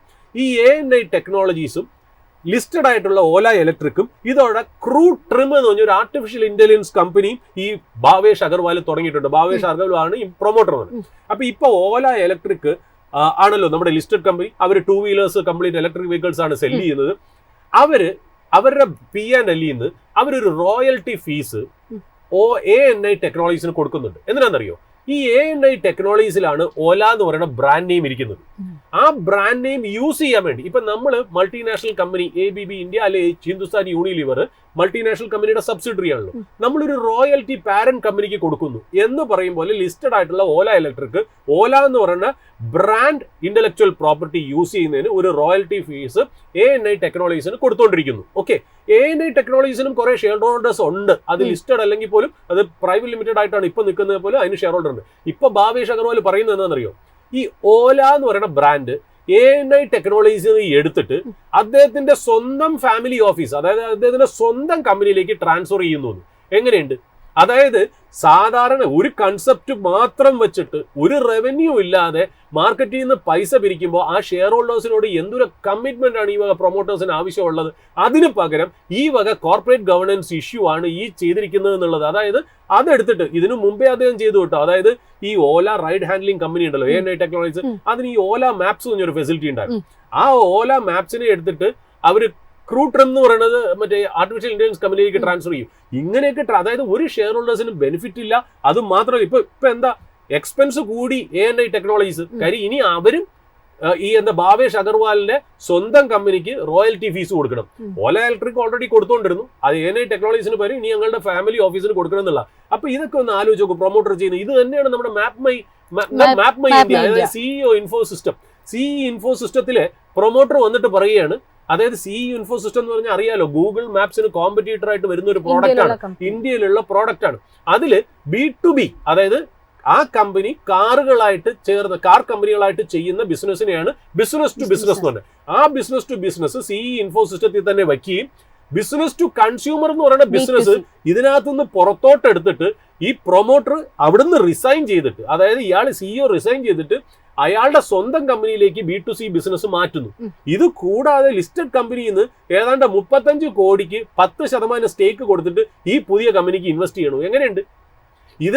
ഈ ഷെയർ ഹോൾഡേഴ്സിന്റെ ബാക്ക്ലാഷ് കാരണം തിരിച്ചത് റിവേഴ്സ് ചെയ്യേണ്ടി വന്നു. അതായത് 10% ഞങ്ങൾ ഇൻവെസ്റ്റ് ചെയ്യില്ല, 35 കോടി കൊടുത്ത് ഇൻവെസ്റ്റ് ചെയ്യില്ല, എങ്കിലും ഈ പറയുന്ന പോലെ ആ B2C ബിസിനസിനെ പ്രൈവറ്റ് ആയിട്ട് അവർ മാറ്റി എന്നുള്ളതാണ്. അതാണ് ഈ പറയുന്ന പോലെ ഇന്ത്യൻ സ്റ്റാർട്ടപ്പ് എക്കോസിസ്റ്റത്തിന് തന്നെ നാണക്കേട് ഉണ്ടാക്കുകയും ഇനി ഈ ഇൻഡസ്ട്രിയെ തകർക്കുന്ന രീതിയിലേക്കുള്ള ഒരു ആറ്റിറ്റ്യൂഡ് ക്രിയേറ്റ് ചെയ്യുന്ന ഇതേപോലുള്ള പ്രൊമോട്ടേഴ്സിനെ ശരിക്കും പറഞ്ഞാൽ ബാൻ ചെയ്യണമെന്നാണ് എൻ്റെ അഭിപ്രായം. ഈ ഓല ഇലക്ട്രിക് എന്ന് പറഞ്ഞാൽ ഈ ഓല മൊബിലിറ്റി നമുക്ക് ബെനിഫിഷ്യൽ ആയിട്ടുള്ള രീതിയിൽ അവർ ലിസ്റ്റ് ചെയ്തിട്ടുമില്ല, ഇപ്പൊ ചെയ്തു വെച്ചിരിക്കണം. നോക്കൂ, ഇനിയിപ്പൊ നാളെ ഏത് രീതിയിലാണ് ഈ ഓല ഇലക്ട്രിക്കിന് ഒന്നാതെ ഓല ഇലക്ട്രിക്കിന് ഒരു ചീത്തപ്പേര് നടന്നുകൊണ്ടിരിക്കുകയാണ്. അതിന്റെ കൂടെയാണ് ഇതേപോലുള്ള ഒരു കോർപ്പറേറ്റ് ഗവർണൻസ് ഇഷ്യൂ കൂടെ ചെയ്തേക്കുന്നത്. ഇനിയിപ്പോ പറയുന്നത് വെച്ചാൽ ആരൊക്കെ ഓല എന്ന് പറയുന്ന ബ്രാൻഡ് യൂസ് ചെയ്യണോ, എനിക്ക് മാത്രം പൈസ കിട്ടിയാൽ മതി എന്നുള്ളൊരു കൺസെപ്റ്റിലേക്ക് പോകുക എന്ന് പറയുന്നത് വളരെ മോശമായിട്ടുള്ള ഒരു ഡിസിഷൻ തന്നെയാണ്. അത് ഈ പറഞ്ഞ പോലെ സ്റ്റാർട്ടപ്പ് എക്കോസിസ്റ്റത്തിനും ഇപ്പൊ ഈ നടന്ന സുപ്രീം കോടതിയുടെ ഡിസിഷനും ഈ ഓലയുടെയൊക്കെ കാര്യങ്ങളൊക്കെ ശരിക്കും പറഞ്ഞാൽ ഒരു എന്താ പറയുക ഒരു ഇൻവെസ്റ്റ്മെന്റ് കൾച്ചറിനെ തന്നെ മോശമാക്കുന്ന രീതിയിലേക്ക് വരികയാണ്. അതായത് ഒരു കാര്യത്തിലേക്ക് ഫണ്ടിങ് വരാതിരിക്കുക, അതായത് ഇന്ത്യയുടെ ഒരു എന്താ പറയുക ഒരു ഇമേജ് തന്നെ ഇന്റർനാഷണലി തകർക്കുക എന്നുള്ള രീതിയിലേക്കുള്ള രണ്ട് ആക്ടിവിറ്റി ആയിപ്പോയി കഴിഞ്ഞ ആഴ്ച എന്നുള്ളത് വളരെ ദുഃഖകരമായിട്ട് ഇത് പറയേണ്ടിയിരിക്കുന്നു. ഇപ്പൊ നമ്മളിത് പറയുന്നത് വെച്ചാൽ നമ്മൾ പോസിറ്റീവായിട്ട് എവിടെ വേണമെങ്കിലും നിങ്ങൾക്ക് കേൾക്കാം, അല്ലേ? സാധാരണ നമ്മുടെ പ്രേക്ഷകർക്ക് എവിടെ വേണമെങ്കിലും ഒരു പോസിറ്റീവ് ന്യൂസോ സാധാരണ ന്യൂസോ കേൾക്കാം. ഇതില്ലാത്ത രീതിയിൽ കാര്യങ്ങൾ ഒരു നോളജ് ബേസ്ഡ് പ്ലാറ്റ്ഫോമിൽ അവതരിപ്പിക്കുക എന്നുള്ളത് നമ്മുടെ ഡ്യൂട്ടി മിഷനുമായിട്ട് നമ്മൾ പറയണമെന്നേ ഉള്ളൂ. ഇതൊക്കെ സൂക്ഷിച്ച് വേണം ഒരു ഇൻവെസ്റ്റർ ഇന്ത്യൻ മാർക്കറ്റിനെ ഹാൻഡിൽ ചെയ്യുക എന്നുള്ളതാണ്. ഇവിടെയാണ് ഇപ്പൊ നമ്മൾ ഈ JSW സ്റ്റീലിന്റെ കാര്യം പറഞ്ഞില്ലേ, JSW സ്റ്റീലും കൂടെ തെറ്റ് ചെയ്തു എന്നാണ് സുപ്രീം കോടതി പറഞ്ഞത്. നമ്മളിപ്പോ പറയുന്നത് എന്താ, ബ്ലൂ ചിപ്പ് മേടിച്ചു കഴിഞ്ഞാൽ യാതൊരു റിസ്ക്കും ഇല്ലെന്ന്. JSW ബ്ലൂ ചിപ്പ് അല്ലേ? JSW എന്ന് പറഞ്ഞാൽ വൺ ഓഫ് ദ ലാർജ് കമ്പനിയാണ്. അപ്പൊ ഇതിനകത്ത് blue chip mid cap small cap എന്നൊന്നുമില്ല. അപ്രൈറ്റ് പ്രൊമോട്ടേഴ്സ് എന്ന് പറഞ്ഞാൽ അപ്രൈറ്റ് പ്രൊമോട്ടേഴ്സ് ആണ്. അത് ഏത് കമ്പനി ആണെങ്കിലും ഏത് മാർക്കറ്റ് ക്യാപ്പിലാണ് അത് ആപ്ലിക്കബിൾ ആണെന്നുള്ളതാണ്. പിന്നെ ഒരു ലാർജ് ക്യാപ് കമ്പനി ആയതുകൊണ്ടും അതിന്റെ റവന്യൂ വലുതായതുകൊണ്ടും അതിന്റെ സസ്റ്റെയിൻ ചെയ്ത് പോകാനുള്ള കാര്യങ്ങൾ എളുപ്പമായിരിക്കും എന്നുള്ളത്. പക്ഷേ അവരങ്ങനെ ഒരു പ്രവൃത്തി കാണിച്ചു എന്നാണ് സുപ്രീം കോടതി ഇവിടെ കോട്ട് ചെയ്തേക്കുന്നത്. ഇപ്പൊ JSW സ്റ്റീലും കൂടെ ഈ ഷെയർ ഹോൾഡേഴ്സിന് ഈ അനുഭവം കിട്ടാനായിട്ട് JSW സ്റ്റീലിന്റെ മാനേജ്മെന്റും കൂടെ ഇതിനകത്ത് സജ്ജൻ ജിണ്ടാലും അദ്ദേഹത്തിന്റെ മാനേജ്മെന്റ് ടീമും കൂടെ റെസ്പോൺസിബിലിറ്റി ഉണ്ടെന്നുള്ളത് നമ്മൾ പറഞ്ഞു വെക്കും.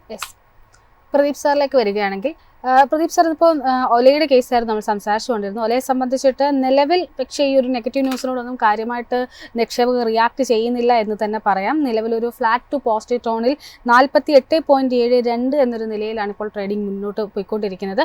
ഓല ഇലക്ട്രിക്കിനെ സംബന്ധിച്ചുള്ള താങ്കളുടെ ഒരു വ്യൂ എന്താണ്? നമുക്കറിയാം, ഇപ്പോൾ സൂരജ് ഇതിനെക്കുറിച്ച് വളരെ ഡീറ്റെയിൽഡ് ആയിട്ട് ഓല ഇലക്ട്രിക്കിനെ കുറിച്ച് സംസാരിച്ചിരുന്നു. ഇതിന്റെ അപ്പുറം ആക്ച്വലി എനിക്ക് ഇതിൽ ആഡ് ചെയ്യാനായിട്ട് ഒന്നുമില്ല, എക്സെപ്റ്റ് ദാറ്റ് ടെക്നിക്കൽ പെർസ്പെക്റ്റീവിൽ നിന്ന് നോക്കുമ്പോഴേക്കും നമുക്ക് കാണാൻ സാധിക്കുന്നത് stock is trading at all time low level. At the moment നമുക്ക് ബോട്ടം കണ്ടു എന്ന് സ്ഥിരീകരിക്കാൻ സാധിക്കുന്നില്ല. Long term and short term trend രണ്ടും ബെയറിഷായി തന്നെ തുടരുന്നുണ്ട്. സോ കറന്റ്ലി പുതിയ ലോങ് പൊസിഷൻസ് പൂർണ്ണമായിട്ടും അവോയ്ഡ് ചെയ്യുക. സ്റ്റോക്കിൽ ബോട്ടം വന്നു എന്ന് സ്ഥിരീകരിക്കാൻ സാധിച്ചതിന് ശേഷം മാത്രം പുതിയ ലോങ് പൊസിഷൻ കൺസിഡർ ചെയ്യുക. സാർ, അതിനോടൊപ്പം തന്നെ ഒന്ന് രണ്ട് ഓഹരികളെ കുറിച്ച് കൂടി സാറിനോട് ചോദിക്കാൻ ആഗ്രഹിക്കുകയാണ്. അതിൽ ആദ്യത്തേത് മെരിക്കോയുമായി ബന്ധപ്പെട്ടുള്ള ഒരു വ്യൂ ആണ്. മെരിക്കോയെ സംബന്ധിച്ചിട്ട് ഇന്നിപ്പോൾ ആദ്യത്തെ ഒരു 45 മിനിറ്റ്സിൽ നോക്കുമ്പോഴേക്കും വളരെ ശക്തമായിട്ടൊരു ബൈയിങ് മൊമെൻറ്റം നമുക്ക് കാണാൻ സാധിച്ചിട്ടുണ്ടായിരുന്നു. പ്രധാനമായിട്ടും പല ബ്രോക്കറേജുകളുടെ ഭാഗത്തു നിന്നൊരു അപ്ഗ്രേഡേഷൻ, റേറ്റിംഗുമായി ബന്ധപ്പെട്ട അപ്ഗ്രേഡേഷനൊക്കെ ഓഹരികൾക്ക് ലഭിച്ചിട്ടുണ്ടായിരുന്നു. നിലവിൽ മെരിക്കോയെ സംബന്ധിച്ചിട്ട് ഇപ്പോൾ ട്രേഡ് ചെയ്തിരിക്കുന്നത് 3.5% മുകളിലുള്ളൊരു നേട്ടത്തിൽ 724.15 എന്നൊരു നിലയിലാണ്. ഒരു ഗ്യാപ്പ് അപ്പ് ഓപ്പണിംഗ് ആയിരുന്നു നടത്തിയിട്ടുമുണ്ടായിരുന്നത്. ആ ഗ്യാപ്പ് ഇതുവരെ ഫില്ല് ചെയ്തിട്ടുമില്ല. മാരിക്കോയെ സംബന്ധിച്ചുള്ള താങ്കളുടെ ഒരു ടേക്ക് എന്താണ്? മാരിക്കോയുടെ കേസിൽ FMCG സെക്ടർ നയിച്ച ഒരു സ്റ്റോക്ക് ആയിരുന്നു മാരിക്കോ. മാർച്ച് മാസത്തിന് ശേഷം ഒത്തിരി ബൈയിങ് ഇൻട്രസ്റ്റ് നമുക്ക് കാണാൻ സാധിക്കുന്നുണ്ട്. സോ അതിനെ തുടർന്ന് long term and short term trend രണ്ടും ബുള്ളിഷായി തന്നെ തുടരുന്നു. ആൻഡ് ഈവൻ കറന്റ് ലെവൽസിൽ നമുക്ക് ലോങ് പൊസിഷൻ എടുക്കാൻ സാധിക്കും, because it is breaking out of a consultation pattern.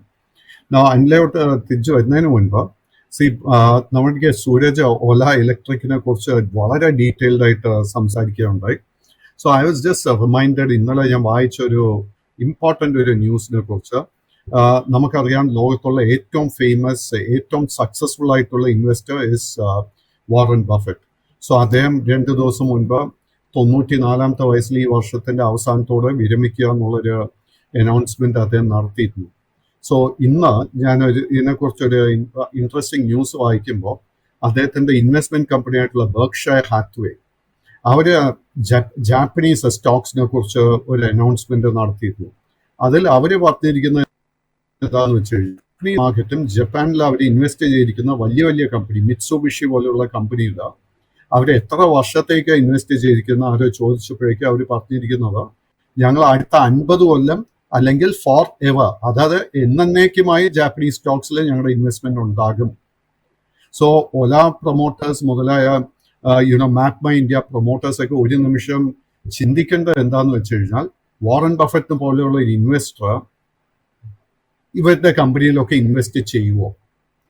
That is corporate. എന്തുകൊണ്ട് വാറൻ ബഫറ്റിന് മിറ്റ്സുബിഷി പോലെ കമ്പനീസിൽ 50 കൊല്ലത്തേക്ക് മുന്നോട്ട് നോക്കാൻ സാധിക്കുന്നുണ്ട്?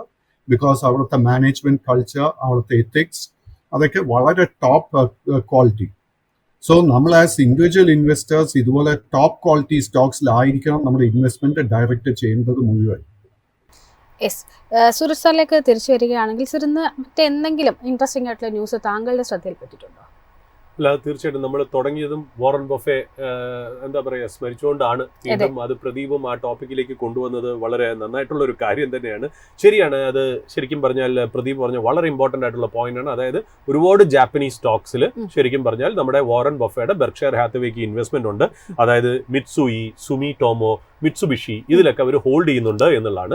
അത് ഏതാണ്ട് 50 years എന്നുള്ള പറഞ്ഞു എന്നുള്ളതാണ്. അല്ലെങ്കിൽ നമ്മൾ വാറൻ ബഫെ അല്ലെങ്കിൽ ബെർക്ക്ഷയർ ഹാത്വേയുടെ ഒരു ചരിത്രം തന്നെ നോക്കണം. ഈ വാറൻ ബഫയുടെ ടോക്സ് നമ്മൾ എപ്പോഴും നന്നായിട്ട് നമ്മൾ വായിക്കുന്നതാണല്ലോ. അപ്പോൾ അതിനകത്ത് അദ്ദേഹം പറയുന്ന ഒരു കാര്യമുണ്ട്, the time to sell a business is never എന്ന്. അതായത് ഒരിക്കലും നിങ്ങൾക്ക് നല്ലൊരു ബിസിനസ് കിട്ടിയാൽ നിങ്ങളെ സെല് ചെയ്യേണ്ട കാര്യമേ ഇല്ല എന്നുള്ള കാര്യം അദ്ദേഹത്തിന്റെ കൺസെപ്റ്റിൽ പറയുന്ന ഒരു കാര്യം എന്ന് പറയുമോ. അദ്ദേഹം പറയുന്നതിന്റെ ബേസിക് കാര്യം, അതെന്ന് വെച്ചാൽ നമ്മളൊരു ഒരു അസറ്റിലേക്ക് നമ്മൾ ഇൻവെസ്റ്റ് ചെയ്യണം. ഈ 100 രൂപ കൊടുത്താണ് ഈ അസറ്റിനെ ഇൻവെസ്റ്റ് ചെയ്യണമെന്ന് വിചാരിക്കാം. ഒരു ഷെയറിന് നമ്മൾ 100 രൂപ കൊടുത്ത് ഒരു അസറ്റ് 10% സ്റ്റേക്ക് എടുക്കുക, അല്ലെങ്കിൽ 100% സ്റ്റേക്ക് എടുക്കും. ഈ കമ്പനി ഗ്രോ ചെയ്യുന്നു, ഈ കമ്പനി ഒരുപാട് റവന്യൂ ഉണ്ടാക്കുന്നു, പ്രോഫിറ്റ് ഉണ്ടാക്കുന്നു, നല്ല എഫിഷ്യൻസിയോടുകൂടി നല്ല കോർപ്പറേറ്റ് ഗവർണൻസോടുകൂടി പ്രാക്ടീസ് ചെയ്ത് പോകുമ്പോൾ ഈ കമ്പനി രണ്ട് രീതിയിലാണ് ഒരു ഷെയർ ഹോൾഡറിന് ബെനിഫിറ്റ് തരാം. എന്താ? ക്യാപിറ്റൽ അപ്രീസിയേഷൻ, അതായത് അതിന്റെ ഷെയറിന്റെ വളർച്ച. 2, ഈ കമ്പനി ത്രോ ചെയ്യുന്ന ഡിവിഡൻഡ്. ഈ 2 രീതിയിലാണ് കമ്പനി നമുക്ക് തിരിച്ചൊരു റിട്ടേൺ തരണം. അതായത് നമ്മളൊരു ഈ അനലോഗി നമ്മൾ നോക്കുകയാണെങ്കിൽ നമ്മളൊരു വീട് മേടിക്കുന്നു. ആ വീട് ചേർന്ന് നിൽക്കുന്ന real estate over A period of time 2 രീതിയിലാണ് നമുക്ക് ആ ഒരു പ്രോപ്പർട്ടി നമുക്കൊരു എന്താ പറയുക റവന്യൂ തരുന്നത്, ആ ക്യാപിറ്റൽ അപ്രീസിയേഷൻ. ഒന്നെന്ന് പറയുന്നത് ആ പ്രോപ്പർട്ടിയുടെയും വീടിന്റെയും വില over A period of time കൂടുന്നു. രണ്ടാമത് അത് നമ്മൾ വാടകയ്ക്ക് കൊടുക്കുമ്പോൾ നമുക്ക് കൊല്ലം തോറും അല്ലെങ്കിൽ മാസം തോറും നമുക്കൊരു ത്രോ ബാക്ക് നമുക്ക് കിട്ടിക്കൊണ്ടിരിക്കുന്നു. അതേപോലെ ഒരു സ്റ്റോക്ക് തരുന്നതാണ് ഈ പറയുന്ന പോലെ ക്യാപിറ്റൽ അപ്രീസിയേഷൻ. രണ്ടാമത് ഈ പറയുന്ന പോലെ ഡിവിഡൻഡ്. അപ്പൊ അദ്ദേഹം പറയുന്ന വെച്ചാൽ നമ്മൾ ആ അസറ്റ് ഇൻവെസ്റ്റ് ചെയ്യാനായിട്ട് ഒരു ഷെയറിന് നമ്മൾ 100 രൂപ കൊടുത്തിട്ടാണ് നമ്മൾ അത് മേടിക്കുന്നതെങ്കിൽ ഈ ഡിവിഡൻഡ് ക്യാപിറ്റൽ അപ്രീസിയേഷൻ ഇങ്ങനെ നടന്നുകൊണ്ടേ ഇരിക്കട്ടെ. നമ്മൾ അതിനെ സെല് ചെയ്യേണ്ട ഒരു കാര്യമില്ല. 50 കോടി എന്നല്ല, let it be for ever as long as it is A good company. എന്നിട്ട് അതിൽ നിന്ന് വരുന്ന ആ ഡിവിഡൻഡ്, ആ ത്രോ ബാക്ക് ഈ 100 രൂപ എന്ന് പറയുന്ന ഇൻവെസ്റ്റ്മെന്റിനെ കടത്തി വെട്ടും എന്നാണ് അദ്ദേഹം പറയുന്നത്. അതായത് നിങ്ങളുടെ ഇനിഷ്യൽ ക്യാപിറ്റൽ, ഒരു ഷെയറിന് വേണ്ടി ചെലവാക്കിയ ക്യാപിറ്റലിൽ തന്നെ നിങ്ങളുടെ ഡിവിഡൻഡിൽ കൂടെ തന്നെ അത് 0 ആയി മാറി ഒരു ഹ്യൂമങ്കസ് റിട്ടേൺ തരും. എന്നാണോ നിങ്ങൾ ഈ ഇൻവെസ്റ്റ് ചെയ്ത 100 രൂപയ്ക്ക് അപ്പുറം നിങ്ങൾക്ക് ഡിവിഡൻഡ് കിട്ടുന്നത്, ആ ഡിവിഡൻഡും കൂടെ നമ്മൾ വീണ്ടും എടുത്തിട്ട് ഈ പറയുന്ന പോലെ തിരിച്ച് ആ കമ്പനിയിൽ തന്നെ ഇൻവെസ്റ്റ് ചെയ്യണം എന്നുള്ള ഒരു വാല്യൂ ഇൻവെസ്റ്റ്മെന്റ് ഫിലോസഫിയാണ് വാറൻ ബഫെ നമ്മുടെ മുന്നിൽ ഇത്രയും നാളായിട്ട് 60 ഡെക്കേഡായിട്ട് നമ്മളെ പഠിപ്പിച്ചു എന്നുള്ളതാണ്. പക്ഷേ അതിൽ ഇൻട്രസ്റ്റിംഗ് ആയിട്ടുള്ള ഒരു കാര്യം 1967 ബെർക്ക്ഷയർ ഹാത്തവേ ഇതുവരെ ഡിവിഡൻഡ് കൊടുത്തിട്ടില്ല എന്നുള്ള. പിന്നെ ഈ പറയുന്ന പോലെ ഒരു സ്കൂൾ ഓഫ് ആർഗ്യുമെന്റ് ഉണ്ട്. With due respect to Warren Buffett, ഞാൻ അദ്ദേഹത്തിന്റെ എല്ലാ പുസ്തകങ്ങളും കിട്ടുന്നതെല്ലാം വായിച്ചതാണ്.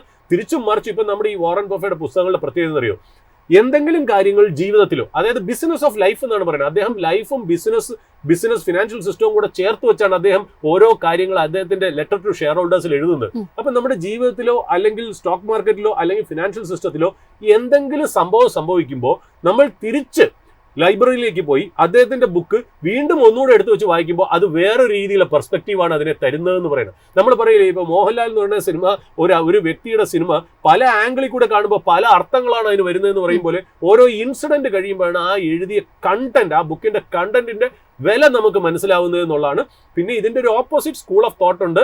അതായത് ശങ്കർ ശർമ്മയെ പോലെയും ദവീന മെഹ്റയെ പോലെയുള്ളവരും, അതായത് ഫസ്റ്റ് ഗ്ലോബലിന്റെ MDs ഒക്കെ പറയുന്നത് Warren buffet was A waste investor. കാര്യം അദ്ദേഹത്തിന്റെ ഒരു ഇൻവെസ്റ്റ്മെന്റ് ശരിക്കും പറഞ്ഞാൽ S&Pയെക്കാട്ടിലും അല്ലെങ്കിൽ മറ്റുള്ളവരെക്കാട്ടിലും ഒരു സാധാരണ റീറ്റെയിൽ ഷെയർ ഹോൾഡറിനെക്കാട്ടിലും അണ്ടർ പെർഫോമർ ആയിരുന്നു. പിന്നെ അദ്ദേഹത്തിന് എന്തുകൊണ്ട് അത് നന്നായിട്ട് പെർഫോം ചെയ്യാൻ പറ്റിയെന്ന് പറഞ്ഞാൽ ഈ ഇൻഷുറൻസ് കമ്പനിക്ക്, അദ്ദേഹത്തിന് ഇൻഷുറൻസ് കമ്പനി ഉള്ളൂ, ഇൻഷുറൻസ് കമ്പനിക്ക് ഒരുപാട് ഫ്ലോട്ട് ഉണ്ട്. ഫ്ലോട്ട് എന്ന് പറഞ്ഞാൽ നമ്മൾ കിട്ടുന്ന ആൾക്കാർ തരുന്ന പ്രീമിയം ഉണ്ടല്ലോ, ആ പ്രീമിയം വെച്ച് നമ്മൾ ഇൻഷുറൻസ് അപ്ലൈ ചെയ്യുന്നവരുണ്ടല്ലോ, ആ അപ്ലൈ ചെയ്യുന്നവർക്ക് കൊടുത്തതിന് ശേഷം ബാക്കി ഒരു ഫ്ലോട്ട് വരും. അതായത് നമ്മളിപ്പോൾ ഒരു മെഡിക്കലിന് വേണ്ടി നമ്മൾ അപ്ലൈ ചെയ്തു, ഹോസ്പിറ്റലിൽ ഉപയോഗിച്ച ഫണ്ട് റീഫണ്ട് അല്ലെങ്കിൽ നമ്മുടെ ആ ബില്ല് നെഗോഷിയേറ്റ് ചെയ്യാൻ വേണ്ടി ചോദിച്ചു. ആ കഴിഞ്ഞു വരുന്ന ആ ബാക്കി വരുന്ന ഫ്ലോട്ട്, ആ കാശ് വീണ്ടും ഇൻവെസ്റ്റ് ചെയ്തത് കാരണമാണ് ബെർക്ക്ഷയർ ഹാത്തവേക്ക് ഇത്രയും പെർഫോമൻസ് വന്നതെന്ന് വേറൊരു സ്കൂൾ ഓഫ് തോട്ട് പറയുന്നു എന്നുള്ളത് ഇമ്പോർട്ടൻ്റ് ആയിട്ടുള്ള കാര്യം. അതൊരു കണക്കിന് ശരിയുമാണ്. അതായത് നമ്മൾ ഒരു ഒറ്റയടിക്ക് ഇൻവെസ്റ്റ് ചെയ്യണതിനേക്കാളും വാറൻ ബഫെ ചെയ്തത് ഈ ഫ്ലോട്ട് ഉപയോഗിച്ച് വീണ്ടും ഇൻവെസ്റ്റ് ചെയ്തു എന്നുള്ള. അപ്പോൾ വെൽത്ത് ക്രിയേഷന്റെ മന്ത്ര എന്ന് പറയുന്നത് ഇതാണ്, നമ്മൾ ഇൻവെസ്റ്റ് ചെയ്യുന്നത് അത് അതേപോലെ തന്നെ വെക്കുകയും ഡിവിഡൻഡ് റിസീവ് ചെയ്ത് പോവുകയും ആ സ്റ്റോക്ക് നമ്മൾ സെല് ചെയ്യാതിരിക്കുകയും നമുക്ക് ഇനിയും വരുന്ന, അതായത് ഒരു ശമ്പളത്തിൽ കൂടെയോ അല്ലെങ്കിൽ ബിസിനസ്സിൽ കൂടിയോ അല്ലെങ്കിൽ വേറെ എവിടെന്നെങ്കിലും കൂടി നമുക്ക് പൈസ കിട്ടുകയാണെങ്കിൽ അത് വീണ്ടും റീഇൻവെസ്റ്റ് ചെയ്യണതിലാണ് ഏറ്റവും കൂടുതൽ വെൽത്ത് ക്രിയേഷൻ ഇരിക്കുന്നു എന്നുള്ള പഠിപ്പിച്ചെന്ന വാല്യൂ ഇൻവെസ്റ്റ്മെന്റ് ഫിലോസഫി പഠിപ്പിച്ചതെന്ന് ഈ ഗ്രഹാം ആൻഡ് ഡോട്ട്സ്വിൽ എന്ന് പറയുന്നത് അദ്ദേഹത്തിന്റെ ഒരു പഴയ ഒരു ആർട്ടിക്കിൾ ഉണ്ട്. ഇതൊക്കെ വായിച്ചു കഴിഞ്ഞാൽ ശരിക്കും പറഞ്ഞാൽ വാല്യൂ ഇൻവെസ്റ്റിംഗിന്റെ പ്യുവർ രീതിയാണ്. ബട്ട് ഇന്ത്യൻ മാർക്കറ്റിൽ അദ്ദേഹം ഇതുവരെ വന്നില്ല എന്നും കൂടി നമുക്ക് പറയേണ്ടിയിരിക്കുന്നു. ആകപ്പാട് ഈ ആസ്ട്രാൾ എന്ന് പറഞ്ഞ സ്റ്റോക്ക് പണ്ട് ഞാൻ ശ്രദ്ധിച്ചത്, ആസ്ട്രാൾ എന്ന് പറഞ്ഞ PVC ഉണ്ടാക്കുന്ന പ്ലാസ്റ്റിക് പൈപ്പ്സിന്റെ റെസിൻ ലൂബ്രിസോൾ എന്ന് പറയുന്ന കമ്പനിയുടെ കെമിക്കൽസ് ആണ് യൂസ് ചെയ്ത്. ലൂബ്രിസോൾ എന്ന് പറഞ്ഞാൽ വാറൻ ബഫയുടെ ബെർക്ക്ഷയർ ഹാത്തവേയുടെ 100% ഷെയർ ഹോൾഡിംഗ് കമ്പനി ആയതുകൊണ്ട് അന്ന് ആസ്ട്രാളിനെ നമ്മൾ നോക്കിയിരുന്നു. I'm talking about 25 years back and Lubrizol has also become a multibagger in Indian market എന്നുള്ളത് കൂടെ പറഞ്ഞു വെച്ചത്. ലൂബ്രിസോൾ അല്ല, ഞാൻ ഐ എം സോറി, ഈ പറഞ്ഞ പോലെ ആസ്ട്രാൾ പൈപ്സ്. ഏതായാലും സർ ഇന്നത്തെ നമ്മുടെ ഒരു ഷോയുടെ ഒരു ടൈം ഇവിടെ വൈൻഡപ്പ് ചെയ്യാനുള്ളൊരു സമയമായിരിക്കുകയാണ്. ഇത്രയും സമയം നമ്മളോടൊപ്പം ചെലവഴിച്ച പ്രദീപ് സാറിനും നന്ദി രേഖപ്പെടുത്തുകയാണ്. ഏതായാലും ഒരു സ്റ്റോക്ക് മാർക്കറ്റിൽ നിക്ഷേപിക്കുമ്പോൾ അതൊരു ലോങ് ടേം ഇൻവെസ്റ്റ്മെൻറ്റ് മാത്രമായിരിക്കണം. കാരണം ഇടയിൽ വരുന്ന യാതൊരു തരത്തിലുള്ള ചലനങ്ങളോ ഷോർട്ട് ടേം നെഗറ്റീവ് റിട്ടേൺസ് ഒന്നും തന്നെ നിങ്ങളെ ബാധിക്കാൻ പാടില്ല. ആ ഒരു ലോങ് ടേമിലേക്ക് നോക്കിക്കൊണ്ട് തന്നെ മുന്നോട്ടേക്ക് പോകണമെന്ന് ഒരിക്കൽ കൂടി ഓർമ്മിപ്പിച്ചുകൊണ്ട് ഇന്നത്തെ ഈ ഒരു പ്രോഗ്രാം ഇവിടെ വൈൻഡപ്പ് ചെയ്യുകയാണ്. വീണ്ടും മറ്റ് ഇൻട്രസ്റ്റിംഗ് സ്റ്റോക്സും അതിനോടൊപ്പം തന്നെ ഇൻട്രസ്റ്റിംഗ് ഫാക്ട്സും ന്യൂസും ഒക്കെ ആയിട്ട് നാളെ രാവിലെ 9:30 ഓപ്പണിംഗ് അവേഴ്സുമായിട്ട് വീണ്ടും കാണാം. അതുവരെ നന്ദി, നമസ്കാരം.